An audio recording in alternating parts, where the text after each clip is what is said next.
hanyuma rero ngewe narambagije abakobwa 9 n'amazina ndayafite baranahari abakobwa 9 ni indobo 8 wariye zose ni indobo 8 wariye oya hari izo nanjye nateye nanjye hari nabura warizo wateye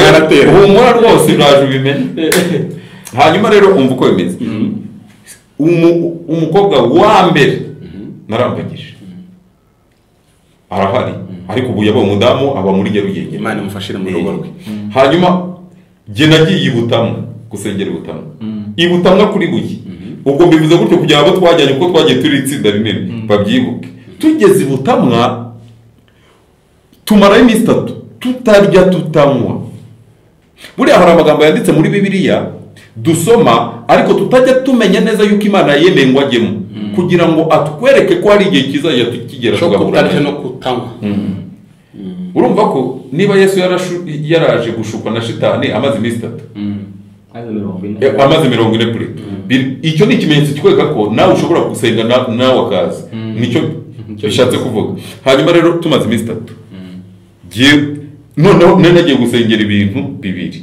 umugeni n'iterambere numvaga ntashaka kurongora nkene hanyuma uzi ko umuhanuzi muri iryo teraniro umuhanuzi aravuga ngo wowe Claude Imana iguhe umugeni kandi uwo mugeni ikimenyetso uri bubone agiye kukwihamagarira ibi ndabivuga rwose neruye niyo mwashaka nabahe nimero zo mudamu ubu umudamu mukavugana ni ibintu byawe ku manywa izuba riva hano muri Nyarugenge niho ntuye niho atuye rwose hanyuma rero nimwumva ikintu gikomeye muraza kumva akantu gasoza karahita kabafasha ibi mwatekereje hanyuma uwo manuza bango ikimenyetso kiri bukwereka yuko araguhamagara namara kuguhamagara aguha amafaranga 50,000 utamwatse iza 5 icumi kandi uri gusengera umugeni n'iterambere ndi gusengera umugeni n'iterambere yego kumbi reka mbashyire mako kantu wenda kaze kubafasha bari baziranye n'umukobwa ushaka umusore urumva anteguyemo ibimenyetso kugira ngo nze guhita mbyumva vuba twita dusa kuko urumva nahise ntangira kuvuga ngo reka sinzongera kwihuta ntazongera gutinda kuko gutinda biratuma nkoresha umwanya munini ugasanga nicyo nize mu muntu ntacyo afite hanyuma rero uwo ngiye usanga nawe yaranduye cyore hariya niki yego baraguteze Sida ariko abo babiri barahari hanyuma rero abandi nyuma yabo kubera nta kintu nagiraga naramukundaga akambwira hari umuntu mwiza rwose njya ashimira umukristo w'Imana abikabuka twarakundanye tumaze gukundana yaje ari wa gatatu dukundanye nkazajya njye iwabo buriya rero ubukene buragatsindwa ntabwo wabuha ruswa ngo buceceke uzi ko imyenda yanjye yose yari yaracuye mu bitugu iyo icuye mu kwaha yenda nayo kuzanjijisha ariko mu bitugu naho imbere noneho inkweto zishira ku gatsi cyane buriya zishiramo hasi mu kirenge wabihishe ku gatsisimo noneho najya kumusura akamperekeza ndi inyuma nge ndashaka kujya tugende ku murongo kubera ko numvaga shaka kumuhisha inyuma kubera ibibazo byawe bihari akajya inyuma akajya imbere akajya inyuma bukeye aza kumpamagara ari 8 z'ijoro ndavuga ntiyemeye kuko nari naramwatse urukundo ariko atarampa igisubizo ampamagara 8 z'ijoro arambwira ati mukozi w'Imana ati wihangane guhamagaye nijoro ndakumva arabya ati buriya nta bakene babiri babana irabo bantu ubabwire mukora inama isesuye ubanza ubabaze ese ku kigeragezo wowe nacyo uwo mwashakanye we afite akaye kababaro kuko ashobora kuba afite ako kabazo kajyanye n'imiterere ariko ari Imana ishaka kumugerageza kandi nta muntu ubaho udafite ikigeragezo ariko ntabwo abantu bageragezwa ibisa uwo byiringira afite ibigeragezo bye abicike yiruke se uwo numwe ngewe ufite umutinganya ngewe mfite ikigeragezo mbicike niruke se wowe ufite ibigeragezo nawe ufite ibigeragezo na bose abantu turi kumwe hano bagira bafite ibigeragezo ariko nta kubicika ngo wiruke twize yuko mbere kugira ngo ucike ibigeragezo ugomba kubanza kubiha Imana ukabanza kureba icyo Imana ibikoraho.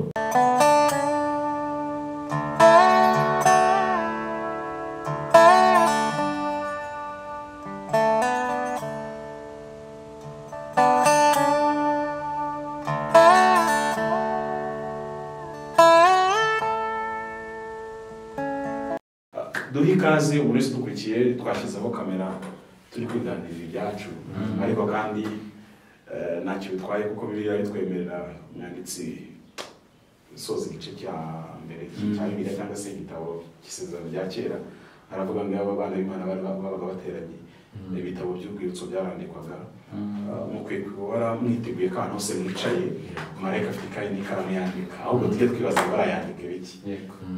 Njya nibaza nk'iyo umuntu ari gutereta umugore w'abandi kuri telefone biriya bintu marayika uzi uko byandika kandi ikibi cy'abamarayika rero ntabwo bandikisha amakaramu asanzwe bafite ibintu by'ibikamera ku buryo bandika amagambo ibitekerezo atazibanga rero mujye mwicara utekereze ku kantu kose akantu ugiye gukora umenye ngo marayika arimo arandika cyane kandi ntiyandikisha ikaramu yandikisha ikaramu ifata amajwi n'amashusho n'amarangamutima n'iby'imbere mu mutima abantu batabasha gusoma.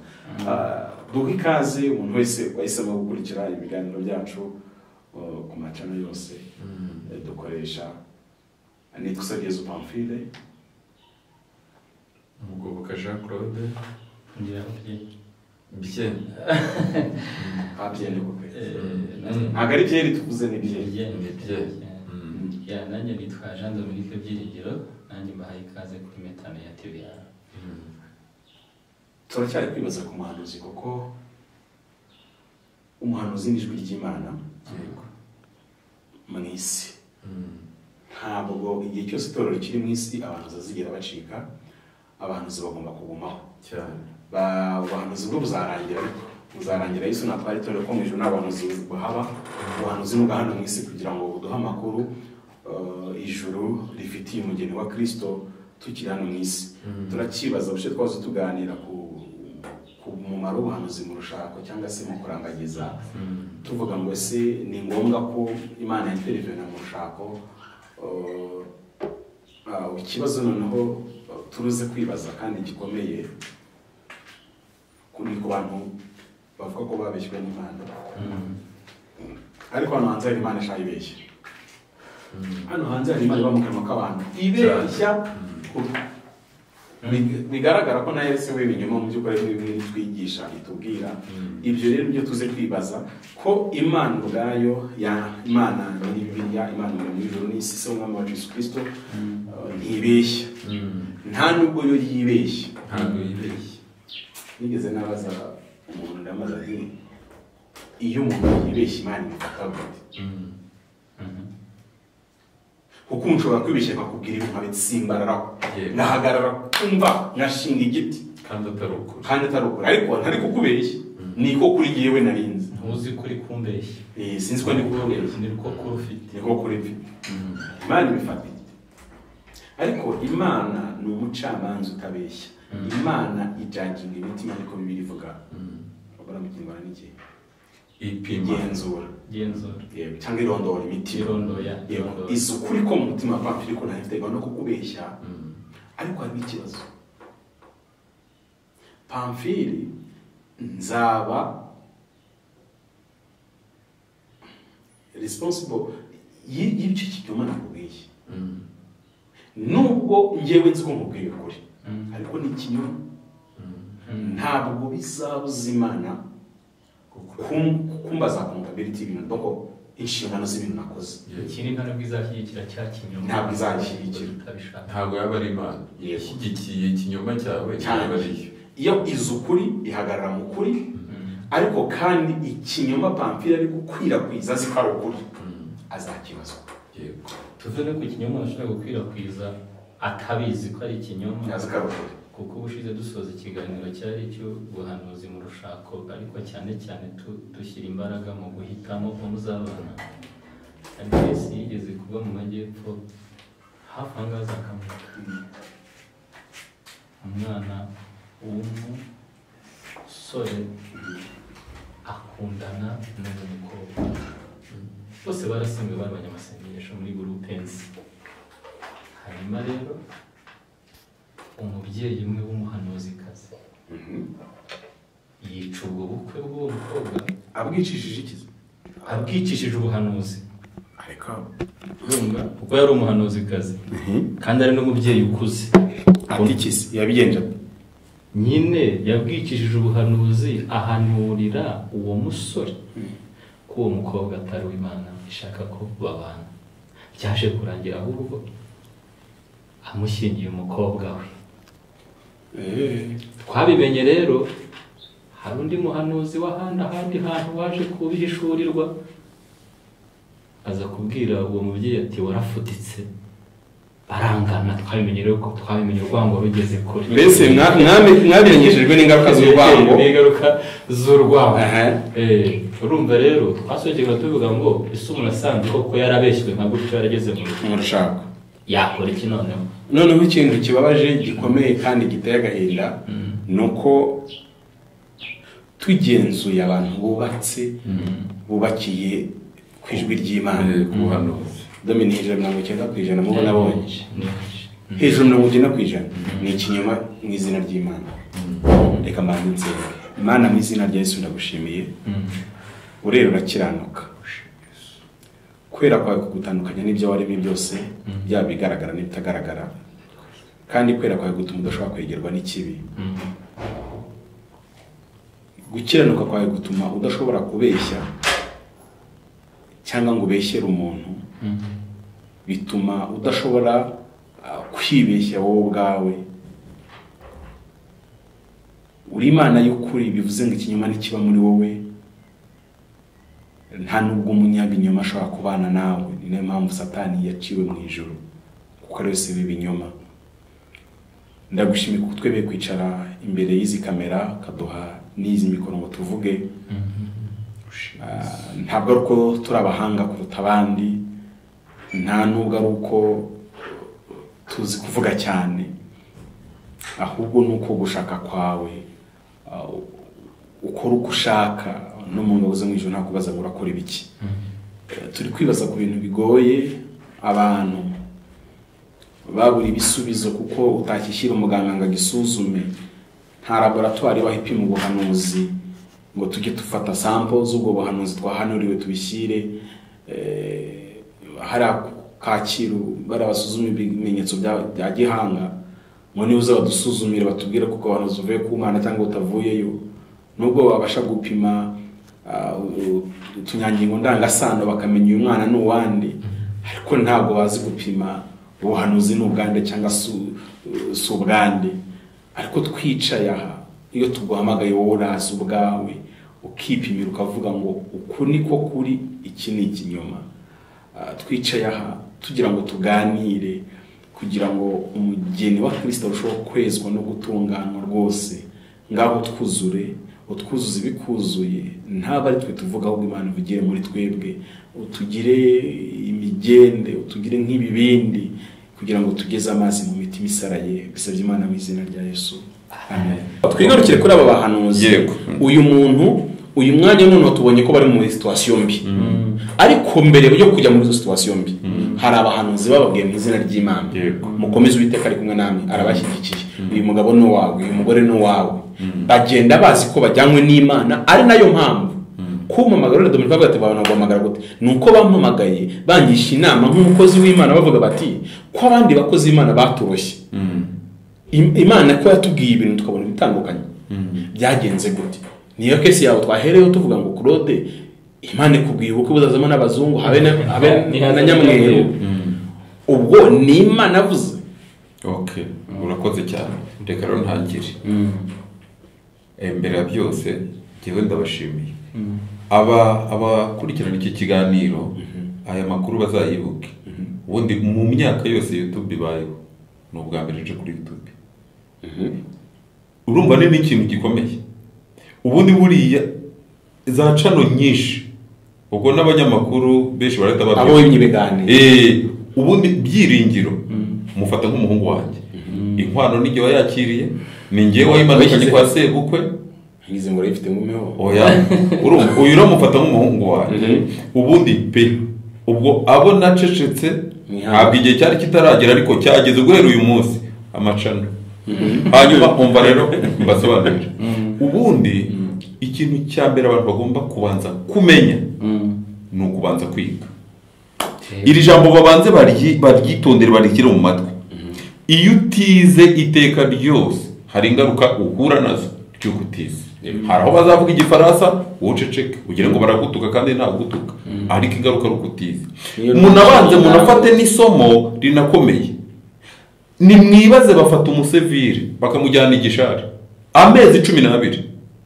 Yari umuntu wariraga avuga ku muhanda, yari umuntu watukana uko abonye, baramukuba amezi 12. Agaruka yagiye kuri gahunda.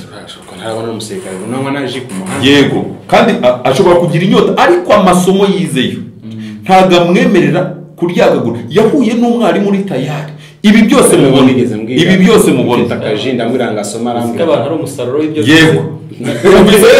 Uwo muntu n'umusaruro w'amasomo y'ingasire. Nta kindi cyicibi. Ni ingaruka z'uburyo twize. Batwigishije kote imwe ariko hari indi kote batigeze batubwira. Ku cyumweru nigishije igishari, ku cyumweru nigishije nare babwiye barabizi. Bagombaga kutwigisha kote zose. Buriya niyo mpamvu ndajye kubona ukabona umusirikare afite gurude y'amazi. Bamuhaye ikote ry'imvura. Uzi ko babimuha nta mvura iragwa. Ariko baba bateganya ngo nugenda hari umunsi imvura izagwa uzambara ikote. Hari umunsi ntabwo tuzahora turwanira mu kibaya. Hari umunsi tuzarwanira ku musozi. Twara gurude nugera ku musozi uzanywayo. Urumva bamuteguye mu gihe kizaza kandi atarakigeramo. Twe rero mu nsengero abigisha ntabwo bigeze batwerera ngo batubwire ibi bihe yuko bibaho. None tubyisanzemo nta nyigisho zaho twigeze dufata. Niyo mpamvu turi gushenjagurika. Hanyuma rero icyo nashaka kuvuga ni iki? Nashaka kuvuga yuko abo bantu babiri nabumvise bose. No siko nagiye nkugarura mu tuntu nuko nagukurikiranaga. Ubundi giye nitangiriyeho. Yego. Jewe maze imyaka 34 muri ADPR. ADPR Nyarugenge kandi gusa. Imyaka 34 muri ADPR muri Nyarugenge. Ntibaranyigaho na rimwe. Nta nama nyobozi ndajyamo. Nta muntu n'umwe muri Nyarugenge ushobora kuvuga ngo korode twigeze tumuhamagara ngo tumuhugure. Nagerageje uko shoboye. Haba mu bakobwa haba hanze hose ngerageza uko shoboye. Ni no mpamvu ngo icyamagewe ubuzima bwanjye nkazaburangiriza muri Nyarugenge kuko niho nigiye gukurikira Imana, niho ngeze muri iyo myaka yose. Icyo shaka kubwira ni iki? Jewe natangiye urugendo ariko nkagenda nigishwa bya bindi bimeze nk'isosi.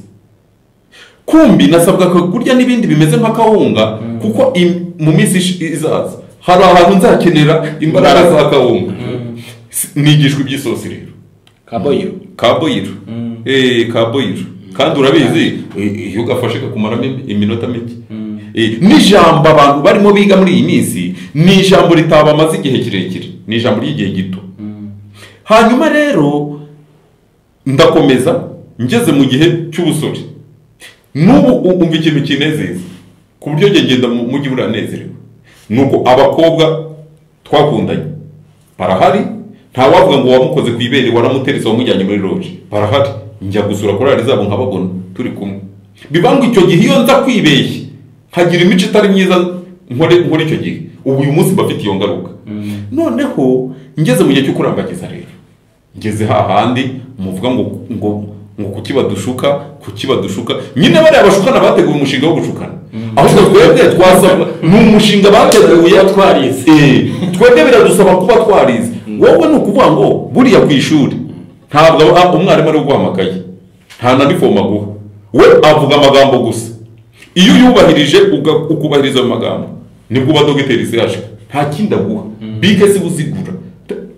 Ni ukuvuga ngo hari amagambo twasabwaga kwiga icyo gihe akomeye ku buryo agomba kudufasha aba bateguye imishinga yo kujya gute kudushuka.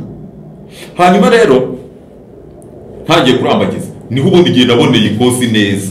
Ubundi mbere ubwajya niryo ku muntu wese ubundi gihe mbere nivugira ubutumwa za Nyarugenge hano icyumba cyo kuwa kane cyabaga kuwa kane Nyarugenge kuri ADPR n'icyabaga kuwa mbere nakundaga kubahugura nkabaganiriza abakristo babatijwe vuba nkabaganiriza barimo nagenda naravuga n'amazina bamaze gukomera kiriya cyumba rero bagihuje icyo kuwa kane n'icyo kuwa mbere babihuje kikabyara icyo kuwa gatatu nicyo cyavuye muri yakorari bitini ya kode ubwo mbivuze kugira ngo abantu babyibuke hanyuma rero natangiye kurambagiza numva nanjye nkuze natangiye mfite imyaka 30 kurambagiza ku buryo yewe mu rugo bari bazi ko ntari muzima ubwo bukererwe se bwari buturutse ku kiraro oya reka mbabwire numvaga nibwo watangiye kurambagiza yego indi myaka warize nari impari mu buntu bw'Imana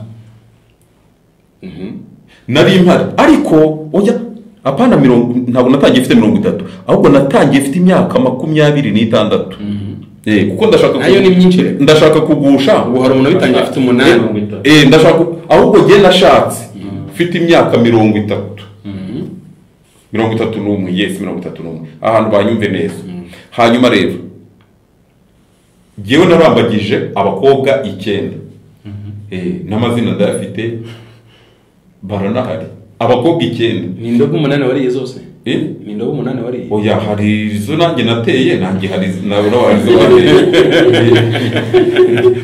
yaratera humura rwose uraje ubimenye hanyuma rero umva uko bimeze umukobwa wa mbere narambagije arahari ariko ubu yaba umudamu aba muri Nyarugenge Imana imufashire mu rugo rwe hanyuma je nagiye ibutamwa gusengera ibutamwa kuri buye ubwo mbivuze gutyo kugira abo twajyanye uko twagiye turi itsinda rinini babyibuke tugeze ibutamwa tumara iminsi 3 tutarya tutanywa buriya hari amagambo yanditse muri Bibiliya dusoma ariko tutajya tumenya neza yuko Imana yemeye ngo ajyemo kugira ngo atwereke ko hari igihe kizajya tukigera tugahura no kutanywa urumva ko niba Yesu yaraje gushukwa na shitani amaze iminsi 3 amaze 40 kuri icyo ni ikimenyetso kikwereka ko nawe ushobora gusenga nawe akaza nicyo bishatse kuvuga hanyuma rero tumaze iminsi 3 noneho nagiye gusengera ibintu bibiri umugeni n'iterambere numvaga ntashaka kurongora nkene hanyuma uzi ko umuhanuzi muri iryo teraniro umuhanuzi aravuga ngo wowe Claude Imana iguha umugeni kandi uwo mugeni ikimenyetso uri bubone agiye kukwihamagarira ibi ndabivuga rwose neruye niyo mwashaka nabahe nimero zo mudamu ubu umudamu mukavugana ni ibintu byawe ku mangu izuba riva hano muri Nyarugenge niho ntuye niho atuye rwose hanyuma rero nimwumve ikintu gikomeye muraza kumva akantu gasoza karahita kabafasha ibi mwatekereje hanyuma uwo manuza abango ikimenyetso kiri bukwereka yuko araguhamagara namara kuguhamagara aguha amafaranga 50,000 utamwatse izaba 5-10 kandi uri gusengera umugeni n'iterambere ndi gusengera umugeni n'iterambere kumbi reka mbashyiremo ako kantu wenda kaze kubafasha bari baziranye n'umukobwa ushaka umusore urumva anteguyemo ibimenyetso kugira ngo nze guhita mbyumva vuba hanyuma rero ngiye kumva akirangiza guhanura ngiye kubona telefone jewe nabonye telefone irampamagara ya wa muntu n'undi wakunda umukobwa bari guteka nta nubwo nanamukundaga nta nubwo nari gusa twari tuziranye nk'abakozi b'Imana we ari umukristo wa Nyarugenge hanyuma jewe ndi umukristo wa Nyakabanda icyo gihe nari umukristo wa Nyakabanda hanyuma ngiye kubona umuntu arampamagaye ariko kubera nta nimero ze ntabwo nari muzi aranyibwira ati nitwa runaka sengera hana aturanyibutse ndakwibutse ati rero ati uri hese abana nagiye gusenga hanyuma arambwira ati nuva gusenga uze kuza nkubwire ndamaza nturahagana hehe arambwira ati usange kuri dizinefu yari ikiba hariya naye rangira nabonye ari umukobwa yamaze no kunyibwira nibutse ukuntu ameze naravuze nti niwe kuko naje navuze nti niwe ubwo ndapfukamaho narindi ibutamwa nzamura amaboko nishaka numvaga nariryo hari n'ibintu rero twita umwuka hari imbaraga zituma y'ibyishimo hari ibintu mu nsengero bibamo abantu bazi ko ari umwuka w'Imana kandi atari amarangamutima muzajya mwemera ku kiriyo yavuye mu rugo ko mutavuga mu ndimi ku kiriyo mujye gushyingura abagore banyu n'abagabo banyu n'abana akava mu rugo iwe amaze kuhwa batereka akawunga n'isukari yajya mu rusengero agasirimba kuruta abandi bakagira ngo niwe wuzuye umwuka kuruta abandi kumbi ni umunezero w'ibintu imbaraga zo mu nda yego hanyuma rero naratashye ujya Disney nahise njyayo murahura twarahuye senka naraguhaye uza gashya habaye ibintu bikomeye cyane arambwira ngo yarambwiye ngo ariko kuro icyo gihe hari utuntu icyo gihe nakoraga sashika ariko nkakora nijoro ariko hari utundi tuntu nkora ku manywa ko kwicururiza urwenda arambwira ngo ariko nkuko numvise ujya ujya i Bugande ngo wagutera inkunga ntabwo yani inkunga sindayanze arambwira ngo hano hari inkunga agenda kugeneye ati kuko buriya urigisha nkawukunda yahise ampa inoti 10 zahanuwe neza 50 icyo gihe ko numva yarakomeye urumva napfukamye butamwa ampamagaye shimye Imana ngo ni umugore ampaye 50 kuri Disney hariya abo tuzanye murabizi sijya shyushya inkuru nkubwira ibintu ufite ibimenyetso ku buryo nugira urwikekwe nzaguza no mu nahise mfukama hari Disney abagororwa bari batarahava ndapfukama urumva ndi kugenda mbona ibimenyetso kumbi si bihura n'ubuhanuzi ariko Imana yabivuga yakora zamura ibiganza shima Imana ahambye ati rero rwose njye namenye ko hari utuntu ukora ucuruza nguteye inkunga ntuzayawe ndagenda uhe wiboneye n'umugore ariko nimureke babwize ukuri uko yarateye yarameze yarahwanye nabwo nashakaga byari bihwanye afite akazi ka leta ikindi cya kabiri ni umuntu nizerega ni mwiyego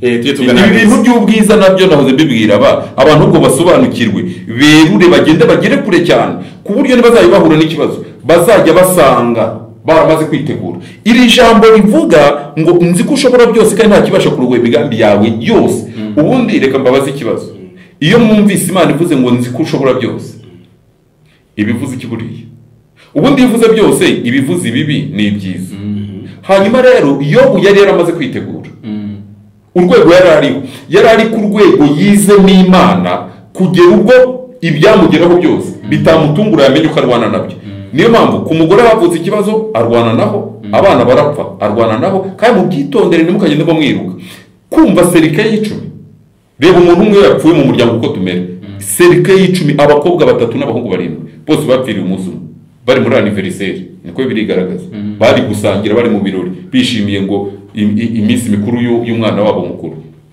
ariko yari yaramaze kwibikaho imbaraga zahangana n'ibyo bihe noneho maze gutaha ndagenda tukaganira akambaza amakuru tukaganira kumbi nabihanuriwe gutamwa noneho nazajya njya gusenga ahantu hambere nabibwiriwe hano Igikondo hari icyumba cyabaga kuwa kabiri sinzi niba kikiba Karugira umukecuru arambwira ati mwana wanjye ati umushinga urimo ntabwo Imana ushyigikiye uratokeje ndavana mu izina rya Yesu ubu ngubu uyu nguyu harimo n'imyaka nararebaga ukabona kandi umukobwa ahuye n'uko ushaka ahuye n'uko nshaka amafaranga ndayabonye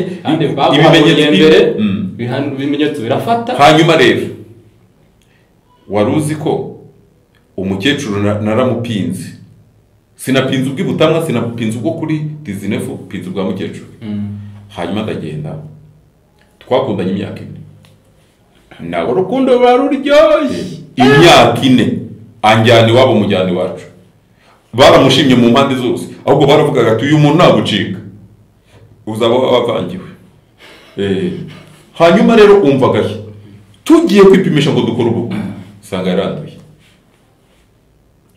igitangaza gikomeye abantu bakwiye kwitondera imyaka 4 sini imana yakoresheje tekinike zikomeye kuno abasheri n'abashushu bakina nta mikino yigeze haba kuko akenshi genda atinyaga ivugabutumwa nkora nk'abantu umunsi nakinishije umukobwa w'abandi ejo umushumba akampamagara nakwigisha gute ku ruhimbi bigatuma nirinda abantu twakundanaga hanyuma rero mpita asanga yaranduye nta kindi buriya sida ni amoko abiri hari sida imeze nk'igitontome ni ya yindi bagusangamo bakavuga ngo genda ngo tuzakubwira ngo uzagaruke nyuma y'amezi atatu iriya baba bayireba ariko batarayibona neza ikiri igitendatende hari indi noneho spesiyali uburyo uhita uhakura umuti aho ngo bacika ugabanya ibyuriritse urumva hanyuma rero we uwo munsi yahise atahana umuti uwo munsi iri Sida ikigo yari yarakuze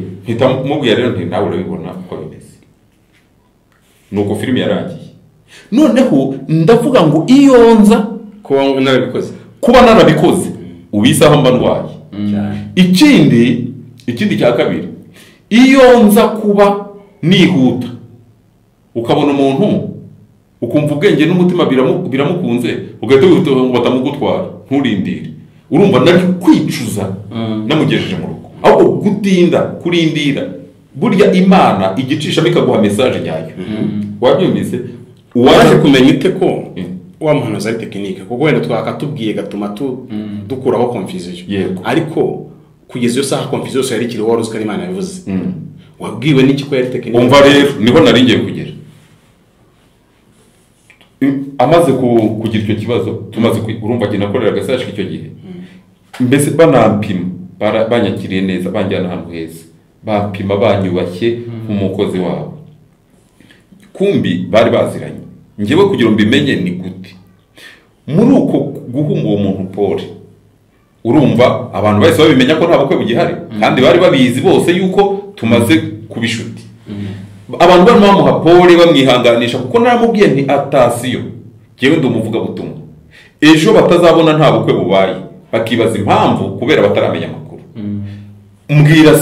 mbwira systeme turi bukoreshe kugira ngo hatagira umugayo ujya kwivuga butumwa arambwira ati rwose urabyemerewe ati kuko n'ubundi ntacyo nahindura hanyuma rero ndangije muri kwa kumuha Paul jewe sinajyanye nawe ntabwo natahanye na wa mushuti wanjye oya yaratashye cyakora abantu barambwira ati ushaka ukuntu ataha neza ataza kugira ikibazo arataha ajya mu rugo gisi najyayo hanyuma nahise ntangira kumva ngifite akobo hanyuma wa muntu wampanuriye yaragicungira hafi nyine ko umuti uri gukora hanyuma rero mbere nk'imyaka imyaka ine urumva ko ukuntu twagendaga twarasohokaga tukagenda ntabwo twasohoka ngo tujye kurya kuko njyewe narinze shaka nta mukobwa dusohokanye umva rwose uzavuga ko namusohokanye azaze anyumoze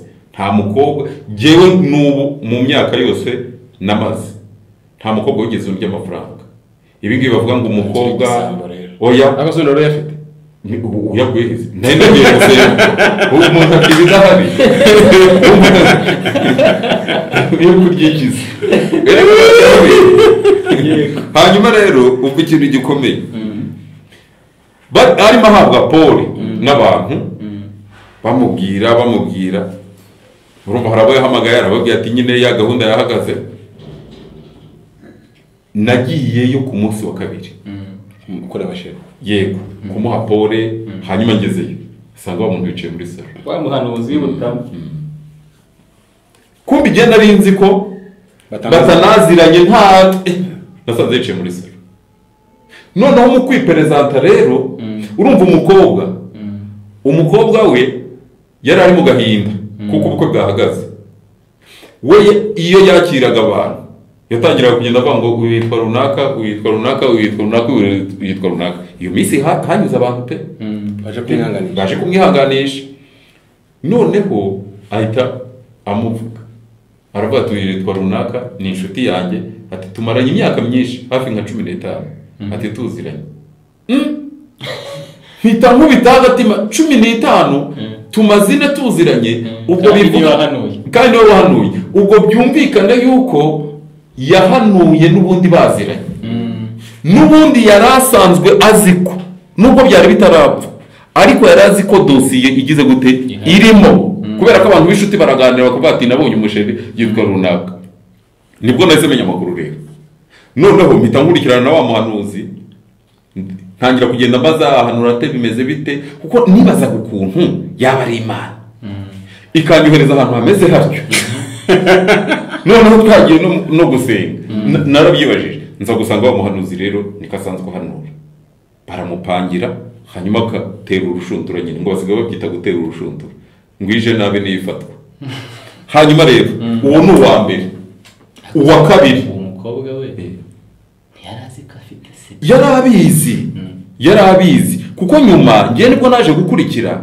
sanga n'umuti yarawunywaga urumva ko abakurikiranye iki kiganiro binabahe kwitonda ari abasore ari abakobwa bibahe kwitonda n'umuti yarawunywaga ahubwo ngo we akimara kumenya neza yuko ari iki kandi asanzwe azi yuko nigisha ngo yahise yizerera imana muri iki yaravuze ati kuva korode imana imuyoboye kuri iki nitujya kwipimisha nzakira urumva yizereye imana muri iki icyo cyarakinga yabati rwose ngewe nabonye ukuntu tumaranye igihe uri umukozi w'imana imyaka yose nta kuntu waba utaravuganye n'imana ngo kwemeze ikindi ntabwo wayoba uza ahantu hari sida kandi ntabwo yaravuganye n'imana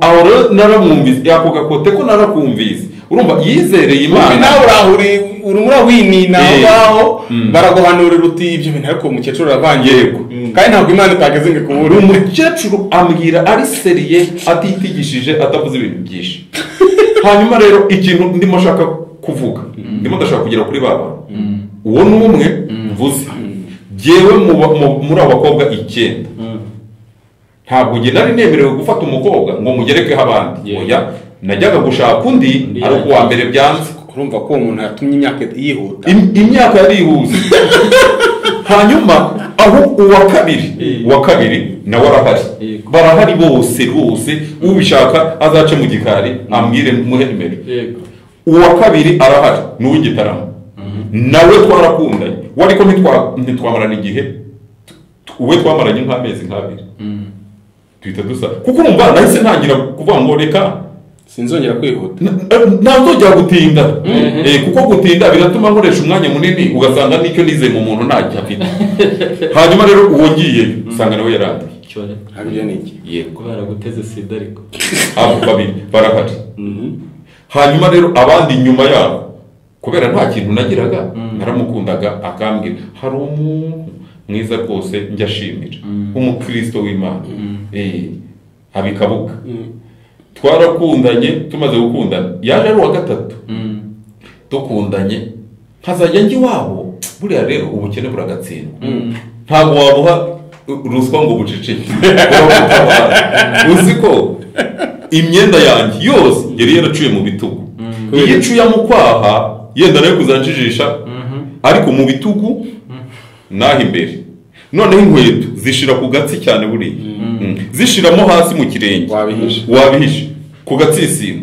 noneho najya kumusura akamperekeza ndi inyuma njye nashaka kugira tugende ku murongo kubera ko numvaga nshaka kumuhisha inyuma kubera ibibazo byawe bihari akajya inyuma akajya imbere akajya inyuma bukeye aza kumpamagara ari 8 z'ijoro ndavuga ntiyemeye kuko nari naramwatse urukundo ariko atarampa igisubizo ampamagara 8 z'ijoro arambwira ati mukozi w'imana ati wihangane kwa mugende nijoro ndakumva arabya ati buriya nta bakene babiri babana ntabwo abindi yarengeje yavuze ati rwose nta bakene babiri babana arigendera nayo ndigendera ntabwo natinzagamo ibintu ubwo warasinziriye reka ndawasinzira ubu wasinzira umuntu akubwiye gutyo niyo mpamvu rero natangiye nkubwira ndakubwira ngo mu rukundo habamo ibintu byinshi ahubwo bisaba atasiyo nigarukire kuri abo bantu rero mu nyumve neza ubundi imbere ya byose ndaje mpita mbaha umwanya hanyuma mugire ibindi mumbaza ubundi urukundo ni nk'intambara ni kaminuza uba ugiye kwiga wenyine icyo kintu ugomba kukimenya gufasha Abandi ugiye mwigana. kwandika hanyuma Abandi mwigana. urugo ni kaminuza wiga wenyine nta wundi muntu mwigana uba ugomba kubimenya ko Uhari ugiye kwinjira muri kaminuza ukabanza ukikwiza ibikoresho by'intambara uyu muntu warambagijwe hanyuma agasanga umugabo wamurambagije arakora ibi bintu arikinisha afite mbese aba bazimu n'abadayimoni umutinganyi Yego. afite abandi bagore afite abandi bagabo ibintu nawe yego ubu tugiye mu iyerekwa tukareba uriya mukobwa ntiturebe uriya mugabo kuko uriya mugabo we yarafashwe byaragaragaye ariko n'ubu iyi saha ari naho mugomba kwirinda kote y'umukobwa ntabwo dufite uyitubwira wumvise hari ikibazo nawe akenshi umuntu wese uje kutubwira hari igihe atubwira kote wivuga amabi yego ni no mpamvu navuze ngo rwose ubishaka abo bantu narambagije barahari bose bari mu mujyi hano nta muntu wo mu cyaro reka ni abanyamujyi hano twaguraga barahari ushaka uvuge ngo he nimero umuhamagare umubaze atari ko wari wizeye urwego rungana gute rero uyu mudamu ibaze kugira ngo umusore akurambagize kandi yavuze yuko uyu mugabo ngo yarongoye abakobwa benshi muri korali yego ntabwo tuzi niba aba bakobwa aribo bamubwiye ko barongowe n'umugabo we ntabwo tuzi ubuhamya niba umugabo ari we wabwihereye umugore ati narongoye abaririmbyi benshi burya ntabwo turamenya aho amakuru yayakuye hanyuma tukibaza tukavuga ngo kuki abonye aya makuru aremereye gutya ari uko yamaze kugera mu rugo kenshi abantu bashaka kugira ngo bashake amakuru afite imbaraga ari uko bagezweho n'igitero kandi ubundi uzaba ariko n'icyo gihe niyo muhaye yego avuga ko ari ishoka uzanye yo kwica ubukwe icyo utaha utagezwe ntacyo azamenye ko yari ukuri icyo gihe rero iyo abimenye agahura nabyo kandi yarabimenye mbere umutima we hari icyo umubwira agatuza rekera kubeshyera imana yego none ni ukuvuga ngo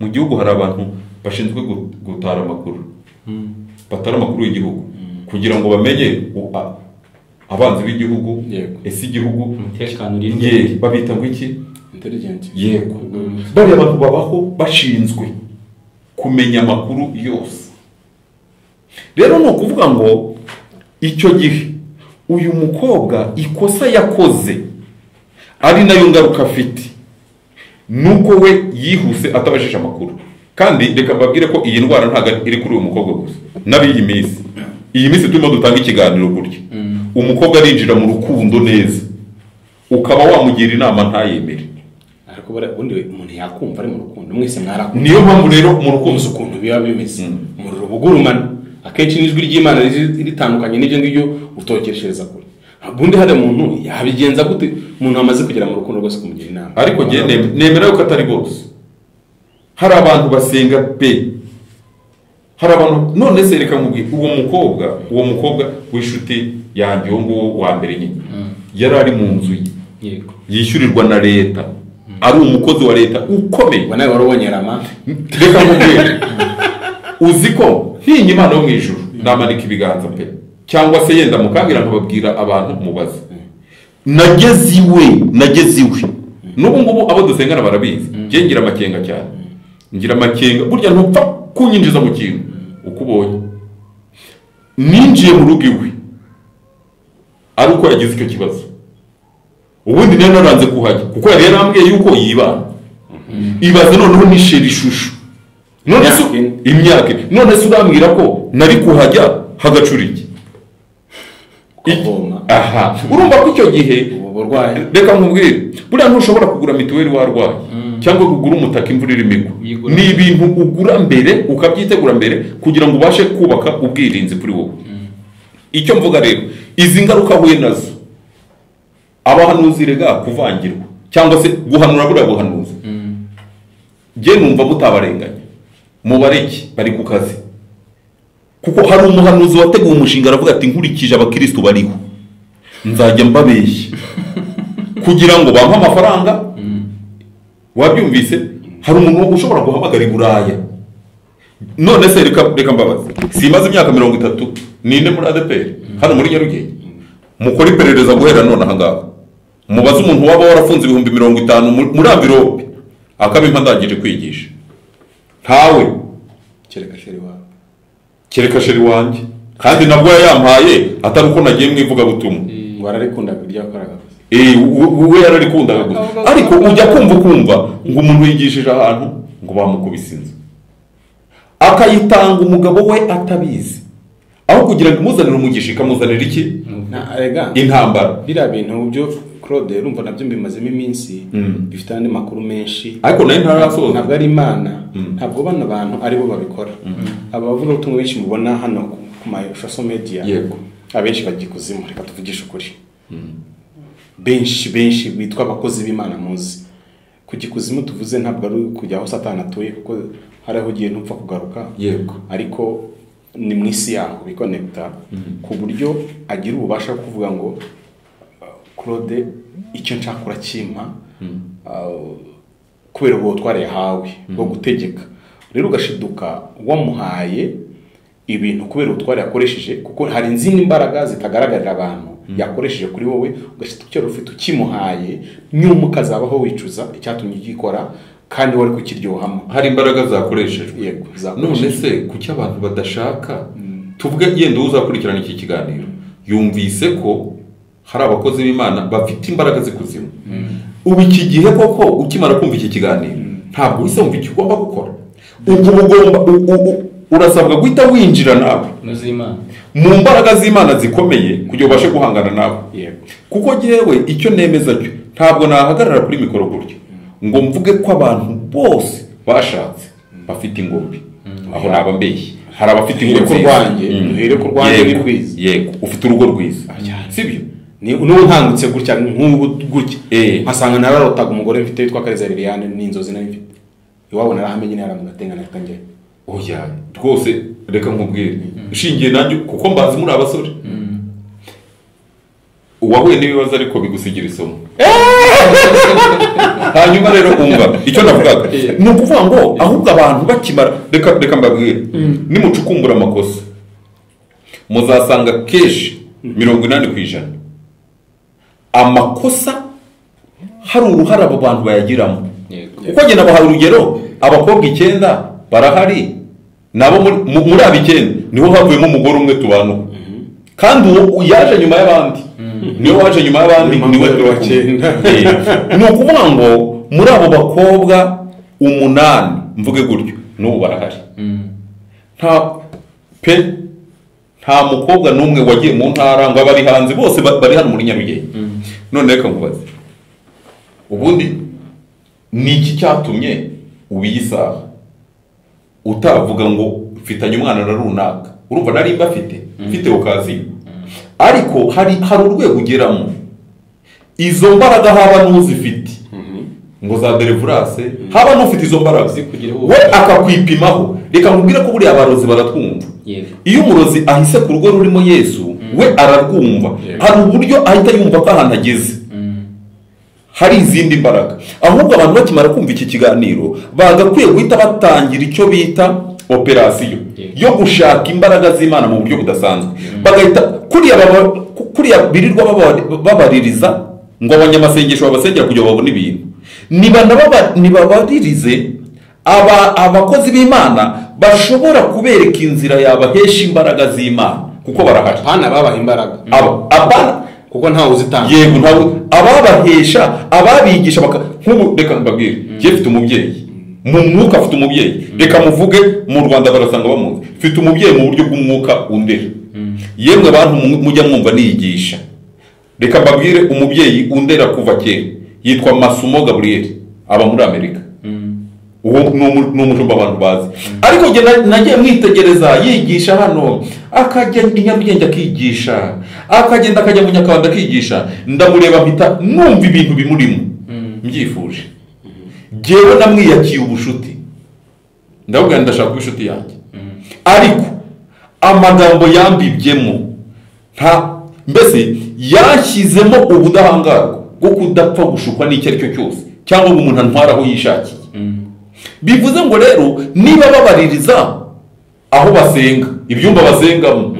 ngo ufite ijisho Yego, niba nashake umuntu wabafasha kugira ngo bagende mu rugendo bageze gute bakomeye. Abo barahari, hari abigisha beza bameze neza bashobora kugira inama, urumva. Hanyuma rero byiringiro, twari tugeze kuri iryo jambo mvuze ngo urugo rwawe ngo ni sawa. Urugo rwanjye uraruzi? Yes. Uzi ko byiringiro uyu ako kantu nakavuze mbere, reka nongere nkavuga byiringiro uyu mubona ngo ni mu mubazi inkwano ye n'igihe wayibitse nyibika iminsi 15 nawe ndebera amafaranga y'iminsi. Yarambwiye ngo nta handi yumva ngo ashobora ngo kubika, ati mbabarira umbikire inkwano kandi uzabona nawe yinjyana kwa data buko. Namaze iminsi 15 amafaranga nyabitse. N'umugore azahwari, urabizi ko waje mu rugo turana twicaye tugeza mu gitondo twicaye, my friend, ndayabika amafaranga. Uyu ntiyongeye kuncunga, ntiyongeye no kumbaza uko bimeze, ndayabika ntitwakuramo n'atanu. Kandi ubukene urabuze, twari dukennye tugerageza umukozi w'Imana. Oya, afite impamvu yabikoze. Jewe ndayabika, hanyuma amaze kuyabika arambwira ati ndagira ngo uzanyakire kwa data bukwe n'inkwano. Gindi yitegere ngo ye ni mu mubazi, nta tike nigeze mwaka, narateze mu yanjye, hanyuma ndayamanukana nyageza kwa sebukwe ndayatanga. Icyo shatse kuvuga ni iki? Nihangane. Hanyuma icyo shatse kuvuga ni iki? Shatse kuvuga ko hanze hano ntago abantu barashira. Hari umuntu ushobora kugutwara akakugeza ku kintu runaka. Aba bakobwa, aba bagore, izi ngo ikintu cyabiteye 80%. Ese bigeze bahura n'abajyanama babanze babatwereke tubabaze ni uko babagiriye inama icyo gihe uko bigiye kuba? Kuko nkanjye giye hari umuntu wari ugiye gukora ubukwe, ubu urugo rwarasenyutse, urugo rwiwe rwarasenyutse. Imana yatwohereje yo turi babiri, reka mvuga uwo muntu witwa Umukunzi Edouard. Imana yatwohereje muri urwo rugo turi babiri, iratubwira ngo mugende mubwire uriya mukobwa ntashakane n'uriya mugabo kubera yuko nyuma hazaba ibibazo. Umukobwa aranga, yanze, barashakana, baratandukanye. Urumva yuko hakenewe ubujyanama, kuko abangaba mwumva bitwa abahanuzi babi bari kuri misiyo, bari mu kazi kabo, kandi ni ukuvuga ngo intego bafite bagomba kuyigeraho. Ahubwo twebwe ni iki twakora kugira ngo nibura batarahura n'ibyo bibazo barokoke? Okay, Dominic. Dushingiye ku buhamya bwa Claude na njyewe n'agahinda nababwiye nahuye nako, wenda Claude atubwiye ko hari uruhare rw'abahemutse, ariko n'abahemukiye bafitemo uruhare, kubera ko abantu benshi bibuka Imana iyo ibintu byabagoranye byakomeranye. Naho bamurengera imyongo y'amagoga yaje turambaza tugasenga dasiba tubabaye tuti dawa twese turengera. Birashoboka cyane ko mu gihe cyabo bari bafite uburyo bwo kugisha inama Imana batabikoze, yego, cyangwa se erega n'Imana atayishakaga icyo bashakaga ari abagore cyangwa abagabo. Hanyuma byamara kubakomerana bakaba ari bwo bashaka kwiyambaza Imana ku makosa y'amahitamo bagize mabi. Hanyuma ikibazo ni iki rero? Claude yagize umugisha wo kumenya ko bamutekinikiye.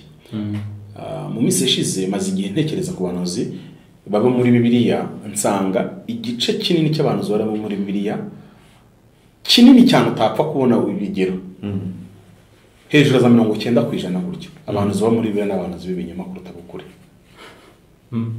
Kuko uratubwira impamvu nidusoma mu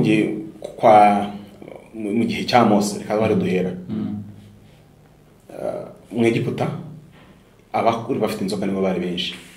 Mu gihe bavaga kuri bo niko bitwaga, ariko saba Imana bari basobanuye hejuru y'ibimenyetso bakora. Bari mu butayu n'abantu z'ibinyoma bari hagati muri bo. Niyo mpamvu Mose atangira kubwira Abisirayeli ati bazaba muri mwebwe muzabibona gutya. Nitugera twinjire mu gihe cy'abami, turaza gusanga nk'abahabu haba rafite abantu z'ibinyoma benshi. Yego, murebe nk'igihe cya Eliya yahanganye n'abantu z'ibinyoma 850. Ngo numwe muri 850 mu Yembe neza. Kwa Ahabu igihe yajyaga guteramo Tigaleyadi, hari umuhanuzi umwe w'Uwiteka abandi basaga 400 hariya yego bari abahanuzi mwumva itandukanye kuri bano bantu bari abo bari ababare nubwo bitwa abahanuzi ariko ababona noneho ni abahanuzi b'Uwiteka kandi bo n'umwuka bavamo si ibinyoma byabo ahubwo hari umwuka bazaho ubereye ko bahishurira n'abaha gucurisha amahembe ntabwo ari ibinyoma nka byari byabo bapangiye urumva itandukanye y'abahanuzi babiri uyu we yeretswe arishwa rwose ntabwo ari ibintu yahimbye ko ahabu natera moto igara dutabaruka kuko ngo ni umwuka waje ubinjiramo bose nidukomeza tuzagenda dusanga kwa Yeremiya ngo arahanuraga abahanuzi ngo ibihumbi n'ibihumbi by'ibinyoma nabo bagaruka kazo guteka tubwiye ngo amahoro ngo Yerusalemu nta kizaba bigaragara ko igice kinini cy'abahanuzi bavuga muri Bibiliya ni abahanuzi b'ibinyoma ni nako uyu munsi dufite harimo abahanuzi b'ukuri babaga iteka ryose barwana n'abahanuzi b'ibinyoma abahanuzi b'ibinyoma akaba mu bice bibiri hari abahanuzi b'ibinyoma ku bwende bwabo n'abahanuzi b'ibinyoma ariko batabigizemo uruhare batabishaka ari umwuka wabajeho ariko w'ikinyoma nanone nubwo bose bombi ni Satani bakoresha muri ubwo buryo tukibaza ngo uyu munsi twagiye tubona abahanuzi b'ibinyoma duhura nabo kenshi baba ababigambiriye baguririwe hari n'aberetswe ariko bivuye ku badayimoni none umuntu wisanze muri situation noneho yamaze gufata umwanzuro abigeramo Claude yatabawe nuko umugore arwaye Sida iyo usanga ari muzima wenda arwaye ka diabete ntibari bayipima urya munsi cyangwa arwaye kanseri n'izindi ndwara mbi ntabwo urya munsi wari bumenya wari utobishoroka agenda kandi ukabuze ko ari Imana mwavuganye kuko wanamenye ko ari Imana nyuma y'uko ubonye ibimenyetso atari Imana yavuze ariko ubonye ibimenyetso uyu munsi noneho hari abantu ngo bo bamaze kuzijyamo barasinya ko zatandukanye n'urupfu cyangwa Kristo agarutse kandi basinya bo bakiri muri bya bimenyetso by'uko ari Imana yavuze uyu munsi byabacanze ndetse ushobora kuba bamaze no kubona ibimenyetso by'uko atari Imana yavuze baraza gukora iki barakora iki babonye ibimenyetso ko atari Imana yavuze yego nk'urugero iyo mwana amaze kwana n'umukobwa mu myaka nk'itatu nyuma uramuhanuza akaza gusanga ni tekinike yakoze yarabigize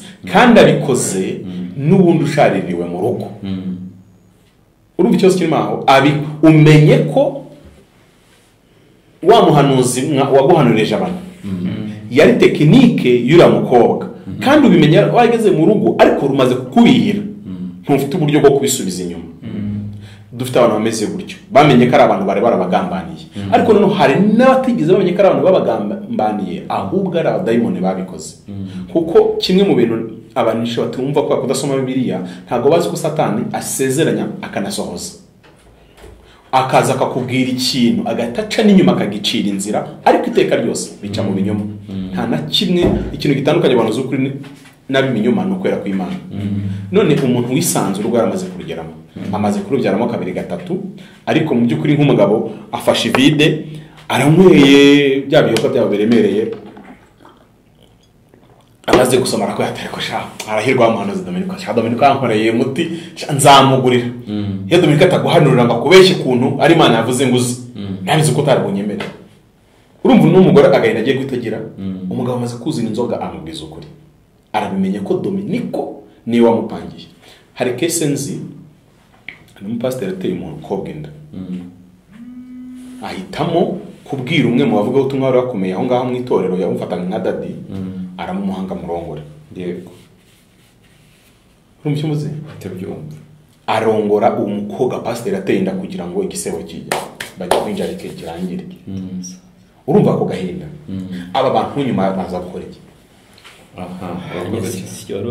ni wowe abajije ndakunganira nagira ngo tugere ku musozo gahunda atandukanye ariko ndashingira ku byo twavuze iyo Claude yavuze ndetse n'ubuhamya yagize gute yatanze tunakurikije experience za benshi ndetse natwe turimo Imana ibereye maso abantu bose bayitegereje uko n'ukuri Imana ibereye maso umuntu wese wishaka nandetse ntuzi ko inatubwira ngo ibasha gukora ibiruta ibyo twibwira n'ibirenze ibyo tuyisaba noneho kandi biratubwira ngo imana ntiyoshywa n'ikibi, nta n'uwicyoheje, nta n'uwigize gute icyohesha, ahubwo umuntu wese yoshywa iyo akuruwe n'irari n'ibyo ararikiye, sibyo? Kandi ibyo turimo kuvuga byose ni bibi. Niba umuntu asanga hehe mu rugo, irari ryose riba ribi, ntabwo riba sibyo? Rero icyambere nuko ari abafatanyacyaha y'ibibi byabo bafite, sibyo? Abafatanyabyaha bibi bafite, kuko urumva niba Claude baramutekinikiye akaza kubimenya, niba abantu runaka barabatekinikiye, aba bahanuzi bakabatekinika bakaza kugira gute kubimenya, sibyo? Erega hari n'uwijyanye atajyanywe n'ubuhanuzi ariko ajya ahantu hatari habi, Imana igira gute imukurayo. Dufite ubuhamya, sibyo? Noneho we nta muhanuzi wabijemo, nta na dayimoni wagize gute wazanye andi mahishirirwa akomeye, ahubwo we yemeye umutima nama we aragenda ariko ajya ahantu hatariho, Imana igira gute imukurayo, ntiyemera ko ajya muri icyo kibi. Ndakibaza ngo uyu muntu ugenda burundu akajya mu mwijima wicura burindi unarimbura, uyu muntu ahubwo ari gutuma dufata Imana nk'idakiranuka, nk'itari y'urukundo, sibyo? ijambo wabashije. Mbese we uyu wohejwe uri mu rugo rubi n'urushako rubi, sibyo? Arimo ashaka kutwereka Imana yacu nk'indangare ishobora kutafasha abana bayo bakarinda bagwa mu bibi, kandi nta kindi bari kubasha kugira gute gukora. Kandi experience tugiye dutanga dusanze buri muntu wese agira uburyo ayoborwamo, bwaba buto cyangwa bunini, ahubwo we akagira irindi rari rimusunika kugira gute gukomeza iyo nzira. Uretse gato Claude uyu umukobwa yarakwije ibyo ashaka, afite n'agafaranga kandi agize gute agashaka, ariko akomeza kugenda abona sinyari zimubwira ati urugo ntiruzagira gute ntiruzabaho, kugeza igihe ahuriye n'icyo Imana agiraga gute yamubusaga arakibona, sibyo? N'abandi bose hari utuntu duto tugina tugira gute tubaho ukarinda ugera hehe, ugera mu rugo. None ndakibaza ngo ubundi nanabivuzeho kare, ahagereye mu rugo akaba ahuye n'ibyo ngibyo, aracyari umwana w'Imana? Tumugira inama nk'umwana w'Imana, aracyakomeje urugendo rugana mu ijuru, kuko Claude yavuze ngo tuzi ubuhamya bw'umugabo ariko ntabwo tuzi ubw'umugore, tuzi uruhande rumwe ntabwo tuzi urundi. Reka mwirengagije ko nabaye impamvu ingero ebyiri z'umugabo n'iz'umugore. Yes, ibyo nyine tuzi uruhande rumwe. Twavugaga ngo ari uruhande rumwe amafuti yagaragaye n'ay'umugabo, ahandi n'ay'umugore, ntabwo tuzi impande zombi. Reka nkubwire nk'urugero, yenda byiringiro yihangane gato, buriya reka nkubwire, ntubona wowe n'umugore wanjye, umugore wawe njyewe namunyuzeho nzi, ariko amakuru yose 100% y'urugo nimwe babiri. Yego.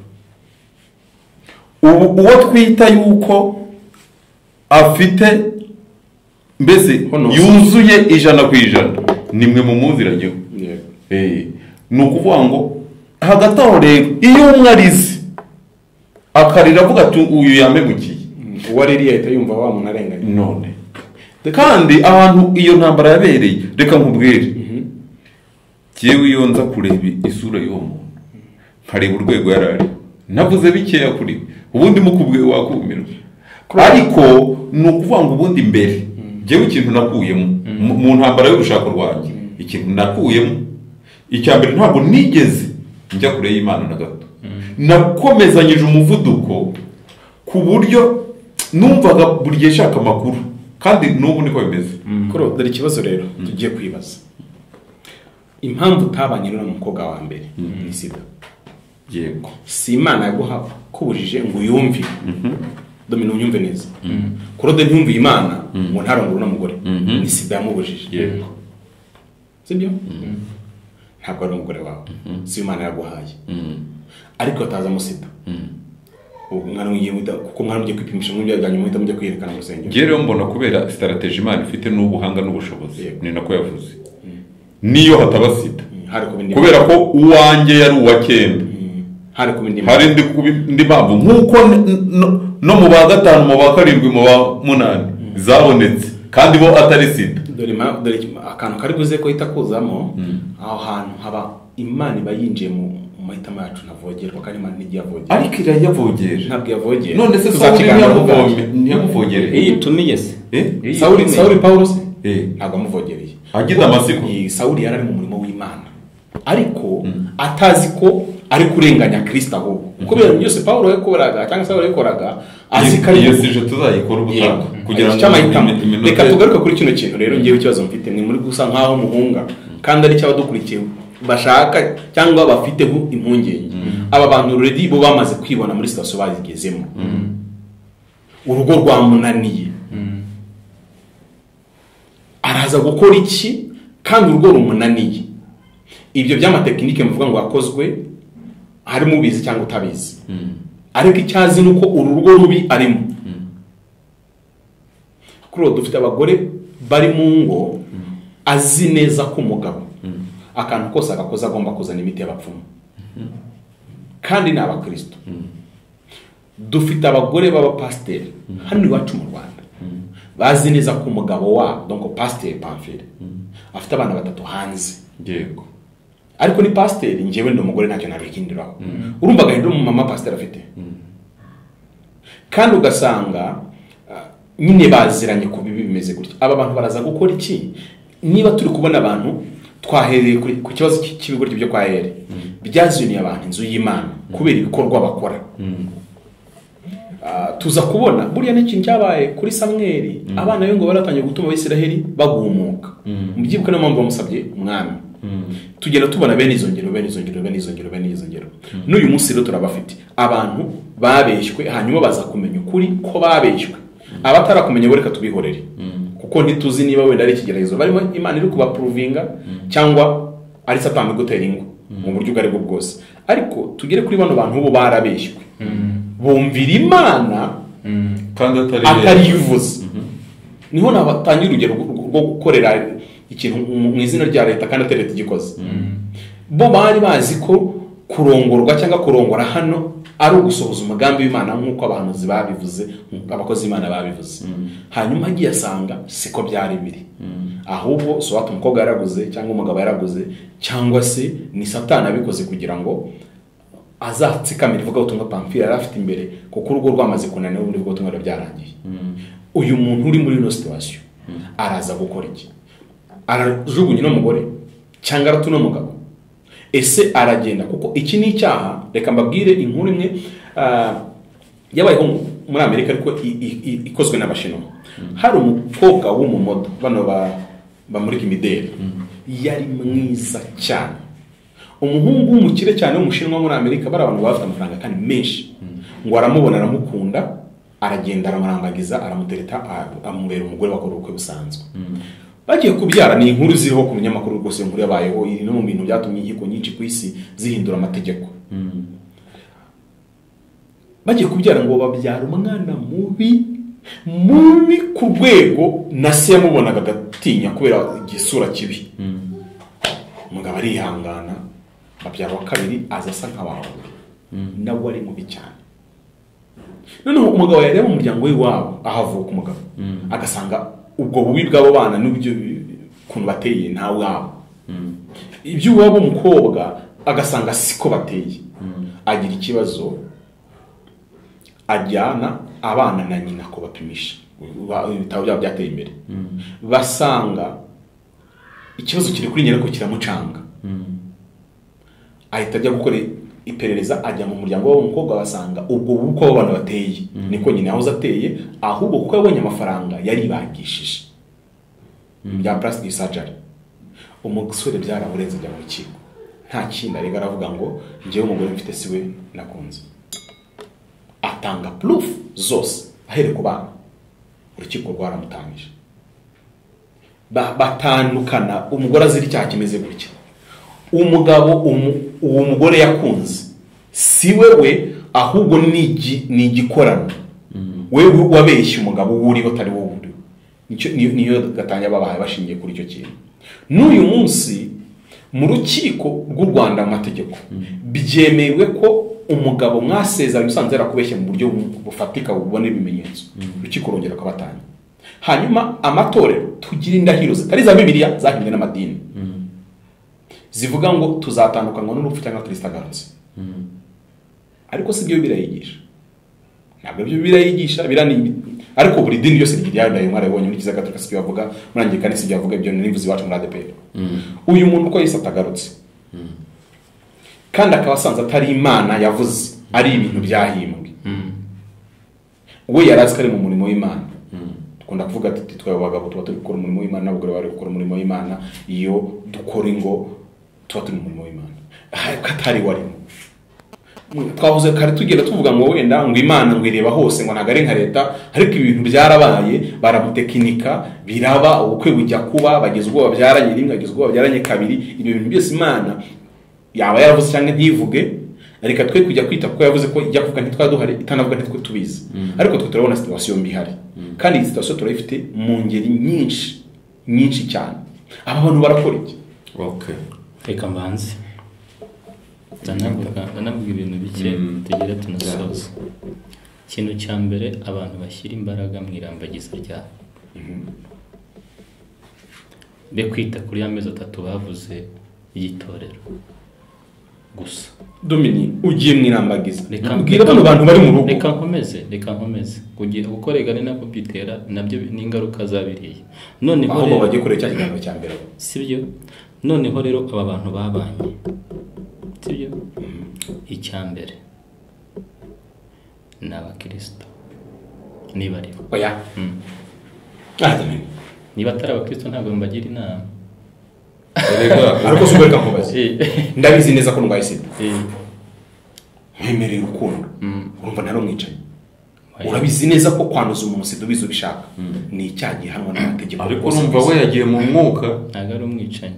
Ibyo yakoze yabikoze yagiye mu mwuka, yizereye Imana. Sida mu mwuka ntihaba aho ari nta Sida ihari. Urumva pamfi nese wari gushaka umwuka we cyangwa aho uvuga ngo iyo nza kugira uburangare. Urumva pamfi icyo cyari cyaha cyawe. Urumva pamfi hanyuma nta nubwo itorero rivuga ngo niba ukundanye n'umukobwa cyangwa umwe ugasanga arwaye Sida mureke, ni amahitamo yayo gukomeza cyangwa kubyara.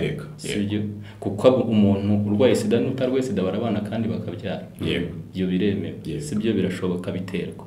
Noneho rero abantu niba atari abakristo nibakurikiza amategeko agenga sosiyete. Dore icyo nakubwiye ngo saba Kristo ni iki? N'abanyamadini ariko mu mitima yabo umuntu wemeye gukora tekinika bizi nta Kristo buhari. Nyine niho sibyo. Ashaka ko ari umuririmbyi ariko nta Kristo murimo.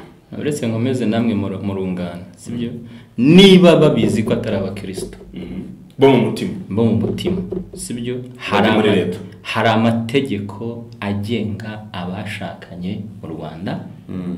Niyo mpamvu bayagiye. Iyo ayo mategeko abananiye niyo abaha amasezerano bagira gute bayavamo. Ariko nanone umuntu wese ajya gukora divorce afite abajyanama sibyo, ubwo nawe agira abajyanama sibyo.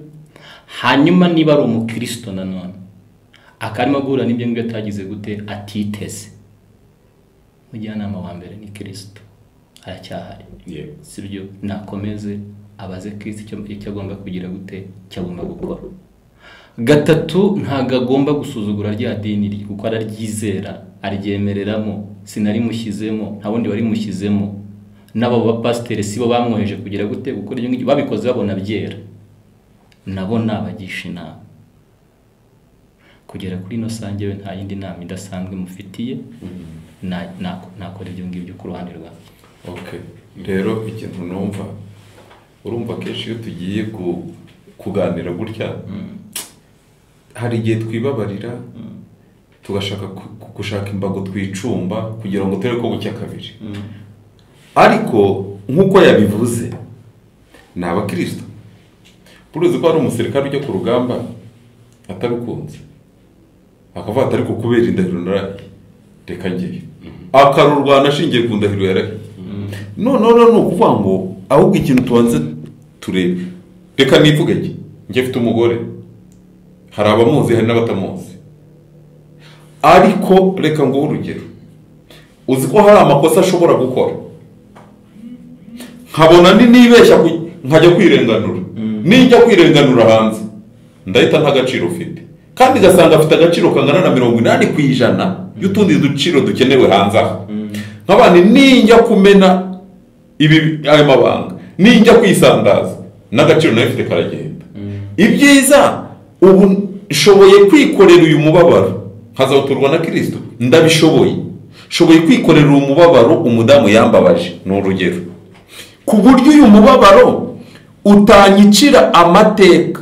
Kuko hari abantu bagiye kuri YouTube kugira ngo birenganure bahinduka bere, bashiduka ahubwo n'agaciro bari bafite n'ubuhamya usenyutse, kandi n'urugo narwo rusenyutse. Biva ngo rero ikintu cya mbere tugomba kubanza gushishozaho ni ukureba, ese wowe Korode ufite urugo ugasanga umugore wawe yarakubeshye, ariko iki cyo kinyoma kikaba kitambuza kwanza n'ibiryo ku meza, ntikimbuze kwafurira, ntikimbuze yuko ajyana abana ku ishuri igihe, ntikimbuze ko ambyarira akabaheka neza ntaranambwira nabi, ariko yankubise ikinyoma ku buryo nibutse nibuka abandi bo bakimbwiye mu kuri. Icyo gihe mpise mbona yuko umugore wanjye hari abamuruta, ariko ntashatse ntanasezeranye nabo kuko bo bambwije ukuri, ariko umugore we arambeshya kugira ngo twibanire kuko yashakaga. None nishyira ako karengane hanze kugira ngo mbashe kuruhuka, ndaba nduhutse, ubuhamya yasanganye burasenyuka cyangwa buragumaho. No kugira ngo wirengerere ugomba gukora imibare.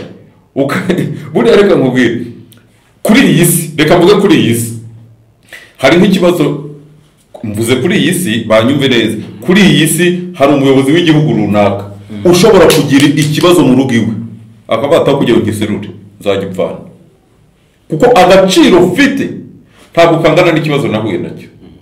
Jyeweho kugira ngo serure ikibazo mfite iwanjye, ariko kinyicira agaciro nari mfite, ndebera nkipfane n'ubundi n'ikimbuza kurya no kuryama. Aba rero ahubwo wabona barahuye n'ibibazo, ariko bigasanga nabo nta ntege bafite.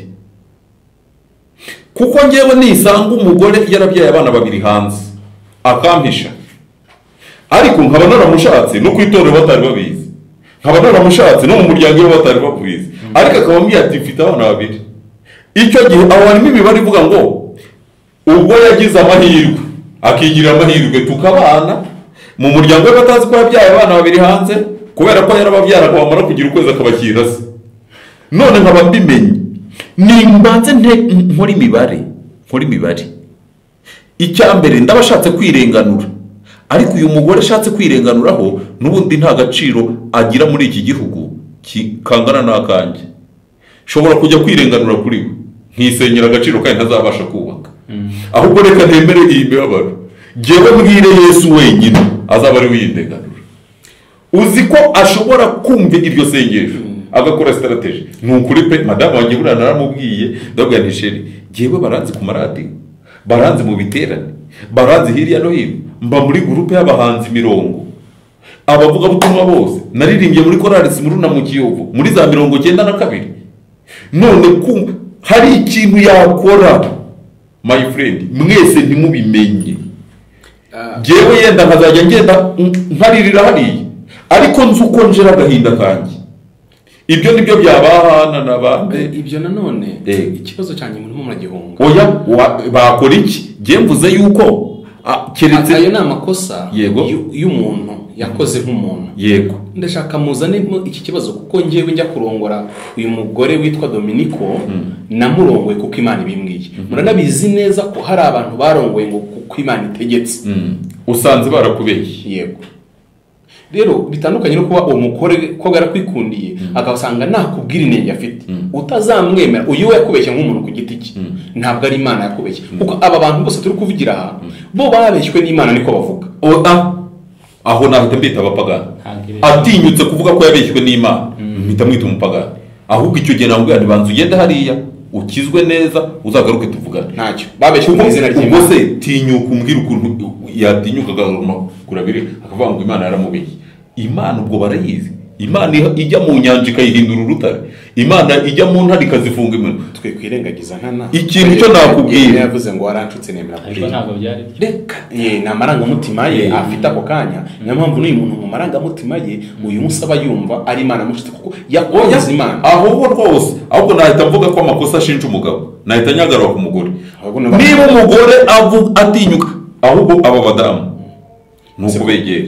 Kuko niba n'abagabo bari. Reka nkubwire. Ariko tinya Imana bafata igitabo minisitiri arahiye akavuga ati Imana izabifashemo agiye kuyobora igihugu.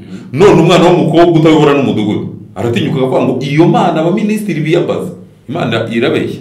Ahubwo niba gifite imyumvire ivuga yuko Imana itinyuka ikicara ku ntebe ibeshye yaba afite ikibazo ahubwo kiruta cy'uwo mugabo wamutaye. Abahanuzi baramubeshye. Navuga abahanuzi aho dukomeze. Ariko uvuze ngo Imana yarabeshye aho ho wapi. Kandi noneho naraza gukora iki noneho niba baramubeshye jewe ikintu namubwira icya mbere nabanze areba agaciro afite. None se reka nkubwire ni urugero ugiye kubaho nanjye se nkubwiye ko shobora kuba hari ibyo nabeshye. Twese reka nta foto ngira y'ubukwe. Ikindi cya kabiri uzaza ufotora.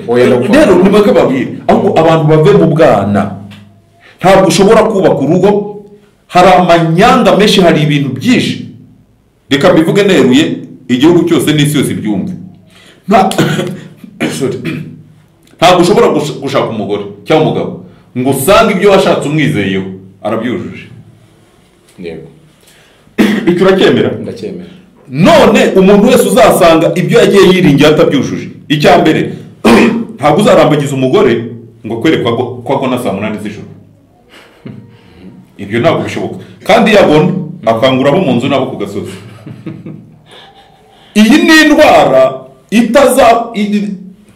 hari ibitaro bivura.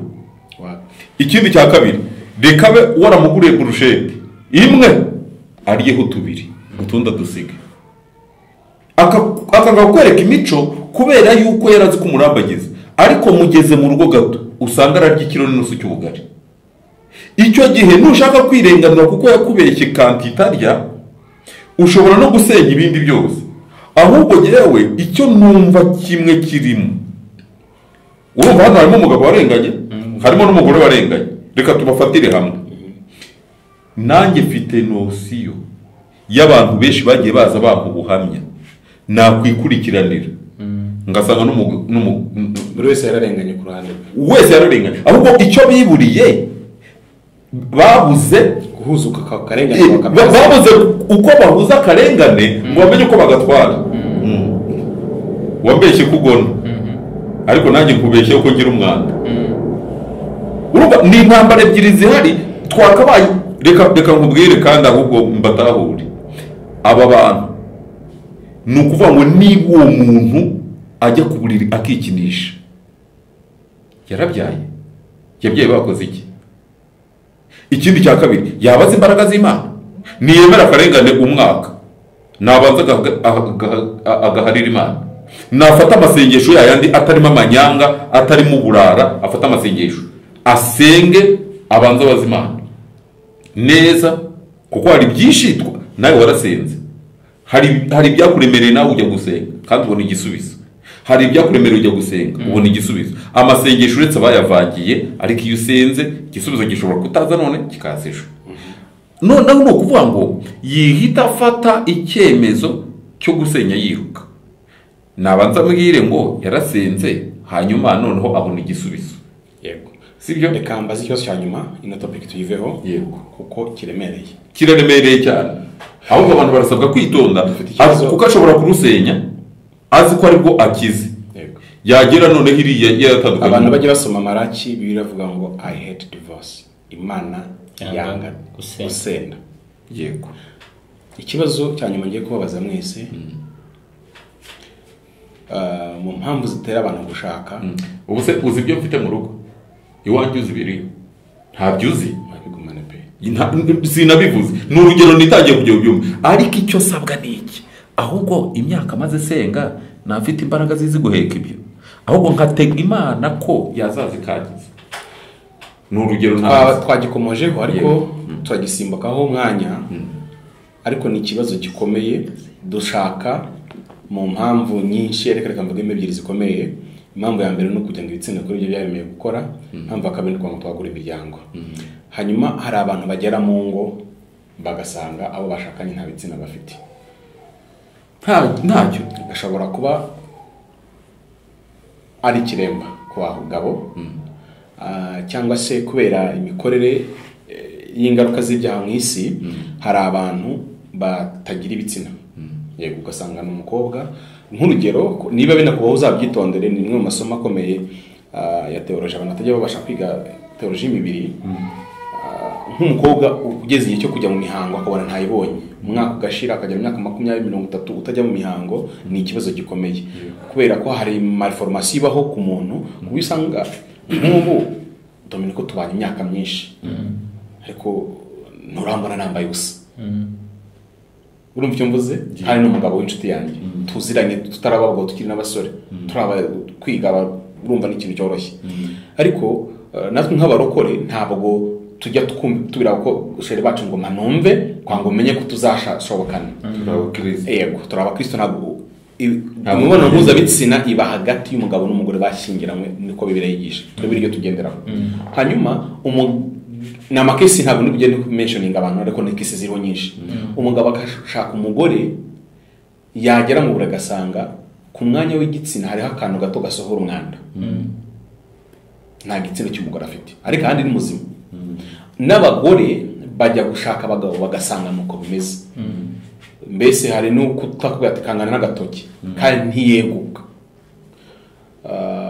ari uherutse no kujya mu itangazamakuru we aravuga ati ngewe iki kintu nakihanganiye umwaka naracecetse ndi gupfa ndasenga mvuga ni Imana yeguriye umugabo rwose abantu bakambaza ngo kuki ntabyara ariko nkaba beshya ariko ruko umwaka wose ndi umugore utazi umugabo kwasa mu buriri narakumva ari ibintu bateguye bankingiye umugabo babizi babishaka ko atabishobora nyine ameze nk'utagira igitsina afite ako kunyara gusa n'abagore rero bibaho izo kesi zibaho twe kujya muri biriya byo kwa ngo bamuroze ku munsi w'uko byo kuroga wenda byo barasenga bihita bikunda ariko uzi ko avutse gutyo akabikurana akibona mu myaka ameze gutyo yagiye gushaka muri urugo aramahitamo uyu muntu ugeze mu rugo Imana nawe yaravuze kuko twe abarokore dukunda kugenda ngo Imana yavuze biragoye kuzabona umuntu ukora ubukwe ngo Imana itavuze mareze noneho Imana yavuze kumbi yavuze pamfilo utagira igitsina uyu mugore we ugeze mu rugo araza kwitwara gute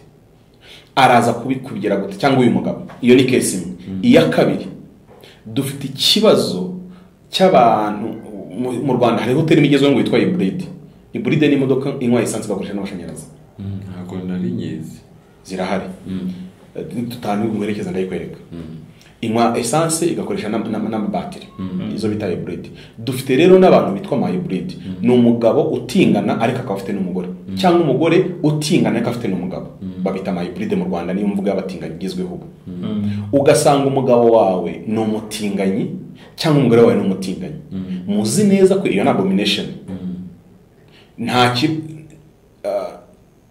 arakubwira ati ngewe ntago mu bitsina mpemera swate ni mukanwa nkuko wamugundi byamugendekeye nababwiye cyangwa aravuga ati ni mu kibuno ibyo nabyo biriho amakesi ariko kandi menshi mu bubaha Imana ibi biganiro mbikora ntabwo mba nirengagije ko aya magambo atavugwa n'abapasteri n'abarokore mwumva ngo ni ibishitani umugare wa musazi se niba ari ibishitani kuki mu bigendana ntabwo nkuri wa musazi uyize Dominique ngo umusazi yabivuze mu kiliziya yicaranye n'umuntu hagati y'ibyo nukavuga ibishitani twabizanye mu rusengero rero reka tujye tubwira abantu kuri turi mu kwiga ntabwo turi gukina ariko izi kesi zirimo zirabaho cyane umugore wasanze umugabo amubwira ati igitsina cya kigumana ndashaka mu kibuno arabigira ati kandi yubaha Imana ubwa mbere mu buzima bwanjye pamfile menye ubutinganyi nawe umenye mu nzu y'Imana mbabwije kuri kw'Imana nabimenyeye mu nzu y'Imana ntabwo nabimenyeye hanze ariko ushobora kuba warahuye n'ibintu byinshi kabisa ndabishimira Imana aba bantu turaza kubagendera ihe nama ambo jewe rwose reka nkubwire yenda tugere no ku musozo. Ubundi izo kesi urumva ziriho, ariko hari izo uvuze tutarahura. hari kesi uvuze tutarahura, ntuzabure kuro tutazi ko zinaba. Okay, nkaba mbyumvanye wowe gutya. Niyo mpamvu narakubwiye nti ushobora kuba warahuye n'ibintu byinshi. Yego. Ariko ikintu nakubwira cyo jewe, ubundi umuntu atanga urugero kubera ibyo yahuye nabyo. Ubwo urimo uravuga ibyo kubera ko mwahuye, nanjye ibindi mo nkubwira nibyo twahuye. Ariko ubundi 80% twebwe tutagiye inyuma ya Bibiliya. Ntabwo burya tuba dusabwa kujya inyuma ya Bibiliya. Iyo umbajije ikibazo mba ngomba nibura gushaka imirongo ishobora kudufasha. Ubundi twebwe Bibiliya itwereka yuko iyo urushye unaremerewe usanga Yesu. Hanyuma umuntu wese yizi inzira agomba gucamo asanga Yesu. Twebwe tukibaza tukavuga ngo ese iyo uguye muri uwo mutego uba umeze nk'uko Yobu yaguye muri uriya mutego, akaza gusanga umuntu babyaranye abana 10, burya bwose Imana ntago yiha agaciro, ni umupfapfa. Kuko yaramubwiye ngo kuko Imana gereka nkubwira aho mba numvisemo nka kote y'umuntu, ariko n'Imana nayo yarabirebaga ikabati reka nze ngerageze uyu muntu muri ubu buryo.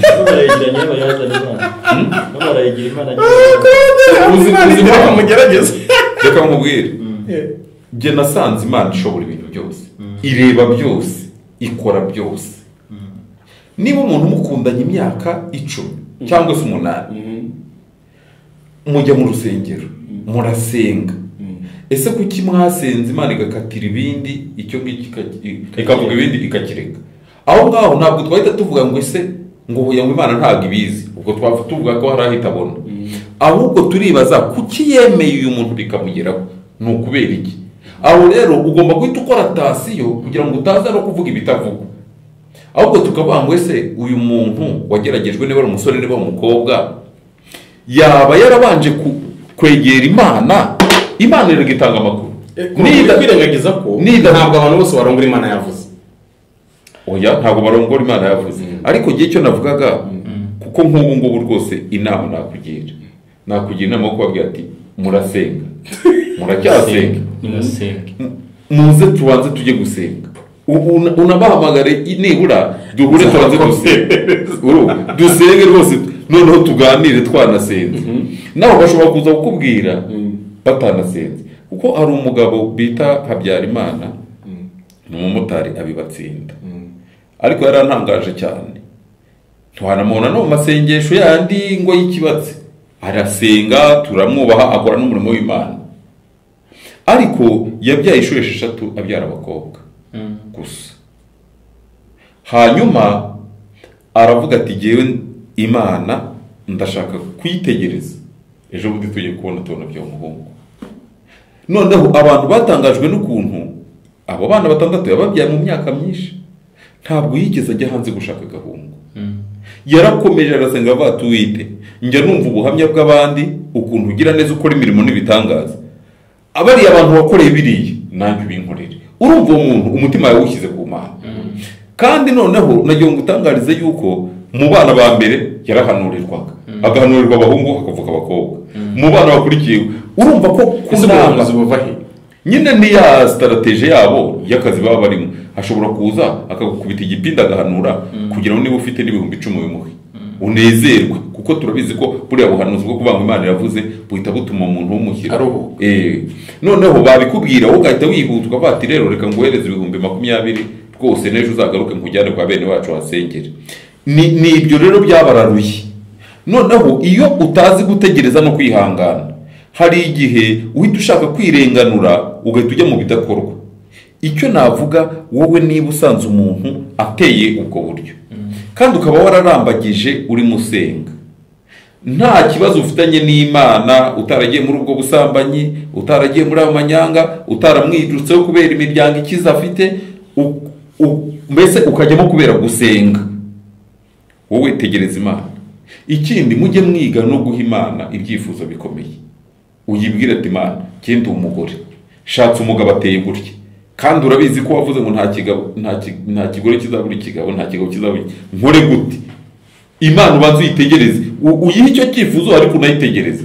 Wowe ishobora kuba iguha icyo kintu ariko ifite gahunda yo kukugerageza mu myaka 3, hanyuma warangiza ugashaka kwirenganura ugahita ukoreramo amafuti kandi igihe cyawe cyo gutabarwa cyari mu minsi izaza.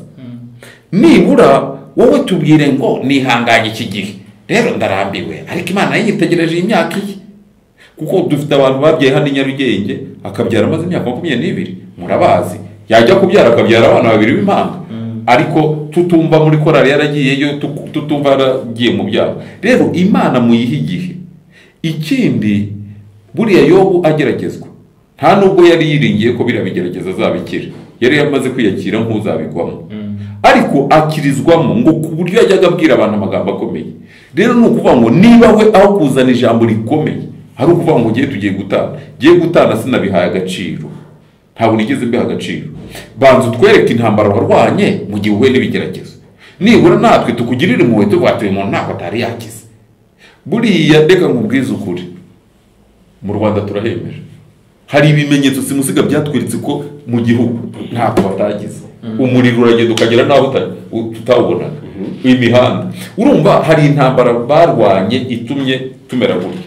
Uwo mukristo nawe yibona ikibazo ku wa mbere ngo ahita ashaka kugikemura ku wa kabiri, nabanza kwereka avuga ati njye nasanze umugabo wanjye ameze atya ariko numva birananiye ariko nihanganiye imyaka 5.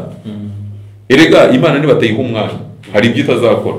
Niba imana arakubwiye ngo izakubakira inzu imeze gutya ugatangira kubaka saa 8 z'ijoro, hari abo twagiye twumva akagereka itafati saa 8 z'ijoro ngo abakuru b'umudugudu batamubona. Ntabwo imana yubaka gutyo, yubaka ku manywa izuba riva. Rero kugira ngo tunasoze, jewe inama nakugira, bwira abo bantu ubabwire mukora inama isesuye, ubanze ubabaze ese ku kigeragezo wowe nacyo uwo mwashakanye we afite akahe kababaro, kuko ashobora kuba afite ako kabazo kajyanye n'imiterere ariko ari imana ishaka kumugerageza. Kandi nta muntu ubaho udafite ikigeragezo, ariko ntabwo abantu bageragezwa ibisa. Uwo byiringira afite ibigeragezo bye abicike yiruke se. Uwo ni umwe. Ngewe ufite umutinganya, ngewe ufite ikigeragezo mbicike niruke se.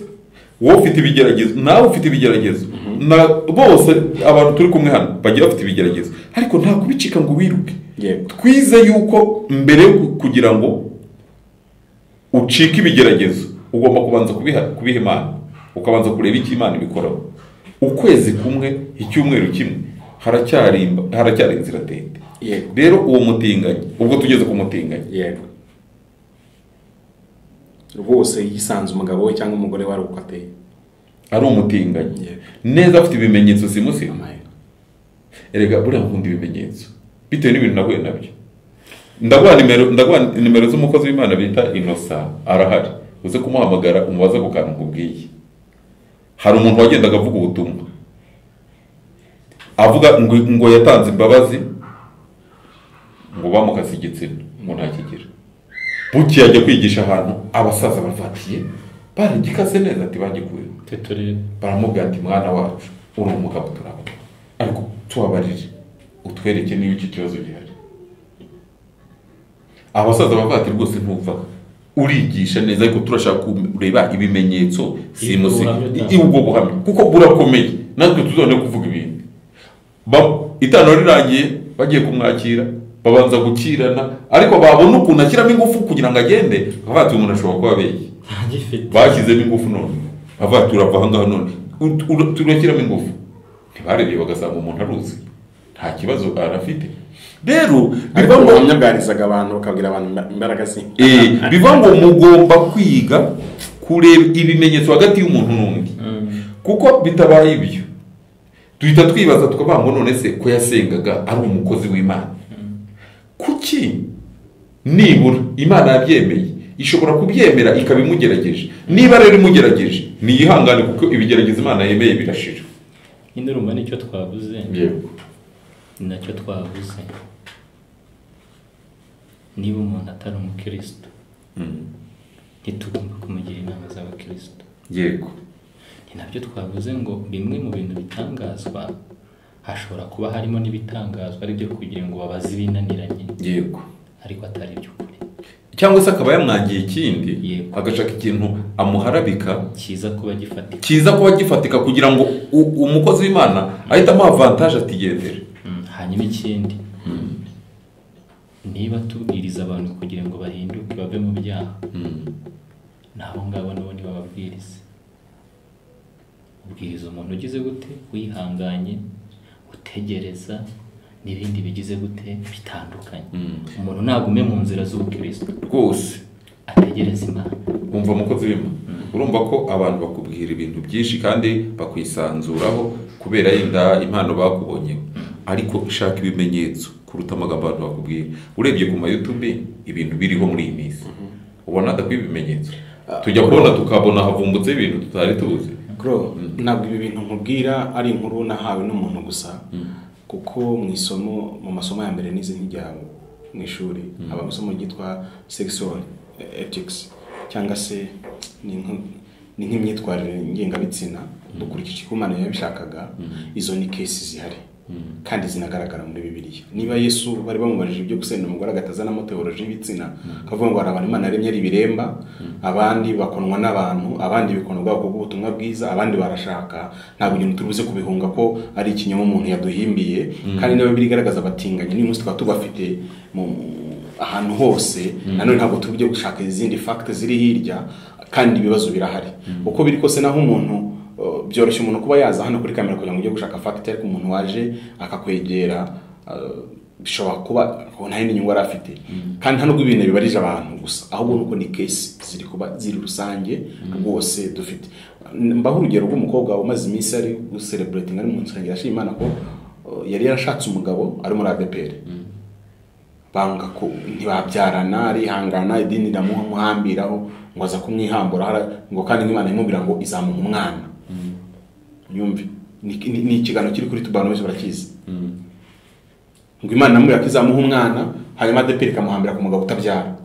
Yavuye majya hanze, umuntu amuterera itabyara, bari marashima Imana, zenguruka mu nsengero ashima Imana, might be hose ari marashima Imana. Gusa twibukiranye n'undi mudamu nawe hano kuri YouTube, we yabonye nta kindi ajya kwiteza intanga z'undi muntu kugira ngo arabyara birakunda. So urumva isi irimo irazamo ibindi bintu birenze ibyo twaza dutekereza mu itorero ryabaye urutekereza ubuzima bwo mu mwuka gusa, batagaruka mu buzima bwa hano mu isi, hanyuma bazamutse mu mwuka ubwisi burabakurura burongera batimbura hasi bagwa nabi. Ari cyo kibazo gikomeye cyane umunsi dufite. Hari ibibazo byinshi abapasiteri badashobora guhanduringa, kuko cya kintu cya mbere bavuze ngo ntibigeze biga. Ntabwo ushobora kujya gufasha abantu ngo niyo mpamvu sinjya nemera inama z'abapadiri. Ni ukuri naho yaba umusenyeri even na papa sinakwemera inama ajya kugira urugo, kuko na experience afite mu by'urugo. Ni teori gusa, ni teori gusa. Rero kuba ataramenya uko umuntu agusura mu buriri ntusinzire, kuza kukugira inama umusobanuro ngo urugo rwakunaniye, harakuzanamo teori wiyize gusa ariko ntazi iby'urugo. Rero hano hanze twagiye duhura na byinshi, tunasoze tunakore summary. Hari abantu bagiye bavuga mu izina ry'Imana atari Imana ibatumye. Ikintu cya mbere twikubanza kumenya no gusobanukirwa Imana twizeye yariyo ni Imana itoshywa n'ikibi, nta n'ubucyohesha, nta n'ikintu kibigira yaguha. Abafite abagabo babi n'abagore babi nimwe mwabihaye cyangwa ni Satani babahaye. Mwemere ibyabaye ariko mubikure ku Mana. Icyakora Imana ibasha guhindura amateka mabi ikayahinduramo meza. Bihane bayisabe bashyigikiza. Yego, icyo ushobora no kuba rwose waragendeye mu burangare, kuko nanone twe kubyirengagiza. Hari abantu bagiye mu bigare, uyakanshakira n'uyakanshakira numva mbizeye nk'abakozi b'Imana, ariko kumva inyuma ari birura, kuko bisanzwe bigaragara ko bigaragaza ko hari abirura byambaye imyambaro y'intama. Niba byarakubayeho, Yesu ntahinduka, nta n'ugahemuka. Icyo wanze kukimenya. Hanyuma icya kabiri ari nacyo Dominico na Claude bakomeje kugarukaho, ni kuvuga ngo ntabwo gutandukana ari wo muti. Ntabwo gutandukana ari wo muti. Bibiliya yabira divorce inshuro ebyiri gusa. Ni Yesu yavuze aravuga ngo numufata sambana, wowe mwemera gutandukana, kuko infidelite ntabwo burya bayaguhemukiye wenyine, bahemukiye n'Imana. Kabiri Paulo aravuze ngo kereka n'ubutandukanya imyizerere, wowe ugakizwa uwo akaba adakijijwe. Iby'amategeko y'Imana ntibimureba, rero arigenga. Nadashaka ko mubana aragenda. Icyo bikora Bibiliya ikwemera kongera gushaka, ariko nta dini rimwe nzi mu Rwanda ryemera ko wongera gushaka n'umugore yagutaye kubera imyizerere. Icyo Bibiliya ubuza nuko wowe ukijijwe utera intambwe kugira ngo usabe gatanya. Niba urushako rwakunaniye kubera ingumi n'imigeri myinshi n'intonganya nyinshi ko ari umuntu apfira mu mutima, Bibiliya yemera separation. uravuga urahungisha umubiri kuko ntabwo umugabo ari kubenga nzakwica unangiza ugumaho ngo Yesu azafata umuhoro umugabo azagutema kandi Yesu ahari areba kuko n'Imana arebaga Yesu bamutera imisumari ku musaraba. Ibyo tujye tubibwira abantu, niba umugabo aguharasinga yenda kukwica ni byiza ko utadivorce nawe umuhigiye cyo kwitekerezaho, niba wamuhuguye kamujyana mu muryango kamujyana mu itorero bikananirana hungisha umubiri. Uyu mubiri biri twemera kuhungisha ko nese hongeye mu Egiputa kandi ari Imana ahunga Herode. Ibyo nabyo mukabihunge nyambwira abantu ngo muhunga abarozi akabanga ntago nahunga umurozi azakwica kandi Imana ibibona azakwica, Imana yabirebaga. Ubwo nibwo buryo bibiri ikemuramo ibibazo. Hanyuma nkuko Koroda bivuze, mwige kwihangana, mwige kurwanisha Imana, muyireke irwane mu buzima bwanyu, kuko Bibiliya avuga ngo ntabwo Imana kwemera kugeragezwa ikirenze icyo washa kwihanganira cyangwa se kwizera kwawe. Niba ari ukwizera kwawe kuri gupimwa kwemerera, birashoboka cyane wenda ko uyu munsi Imana aripimye kugira ngo irebe kwihangana kwawe mu rushako. Ariyo mpamvu ibitsina bitagenda neza, ibyo bisengere. Niyo mpamvu umugabo ameze gutya, umugore ameze gutya, ibyo nabyo bisengere. Ariko kandi niba ari umunyabyaha wimuhishira, kuko numuhishira Imana iza gufatanya, uzagirwaho icyaha nk'iki. Ibi mbivugiye iki? Mbivuze kubera ko hari ibintu mutinya kuvuga, ariko njye natinya ko yakonze byinshi. Dufite n'abantu bitwa abakozi b'Imana bavuga ubutumwa bakomeye hano ku YouTube mu nsengero babatinganya. Iyo ufite umugabo ari umutinganya cyangwa ari umutinganya, kumuhishira mu maso y'Imana egare kumufatanya cyaha. Icyo gihe ntabwo Imana izahana umugabo ngo ikuhere nkaragare yakase ya Loti, uko icyaha cyo urakizi yego wanze kumwexpose. Mwagomba kwitandukanya. Dominika aramuzi, arabyibuka Imana inyiyama twagiye gusenga ku Kibuye. Umuntu ajya guza akazana inzoga akazibika iwanjye mu kazi kandi ari umuririmbyi turirimbana, shuzaga zino nzoga z'amarikeri, akazana igikapu cyuzuye rikera akambwira ati mfasha ajya ari kudiringa abakiri. Imana nawe ati nongera kumubona munagendana gusa wowe nzabikuziza. Muzanziza iki se kutaye mukubita ari uzicuruza ngiye ko yateretse wanjye kandi ari inshuti bisanzwe umuntu uririmbyi azanye igikapu cyateka, ariko iramina ngo ni wowe ndeba. Rero kufatanya n'icyaha cyo bakane bazize n'imiryango yabo batera amabuye, ntabwo ari uko abana bakane batari bazi ko akane yibye yacukuye inzu babireba irya hema ricukura bo bitababare, ntago yego. Ibyo rero twige gutandukanya ibyaha by'abantu. Hanyuma niba ibintu bimaze kukurenga utakibashije kubishobora, umuti ukomeye Yesu ntabwo ahinduka. Mwige kuvugana n'Imana bidaciye mu wundi muntu. Ejo buno umuntu yambarije ngo umuntu yaguha Imana afite, ndamureba ndaseka. Nk'ubu ndi umuhanuzi nakurambika ibiganza ubuhanuzi nawe ukakuzaho. Ntabwo impano z'ubuhanuzi nkoresha ari izanjye ngo naziguha, n'iz'Imana ntabwo natanga ibintu bitari ibyanjye. Rero ibi bintu mubona impano zose zo muri Bibiliya ziracyakora no munsi zirahari.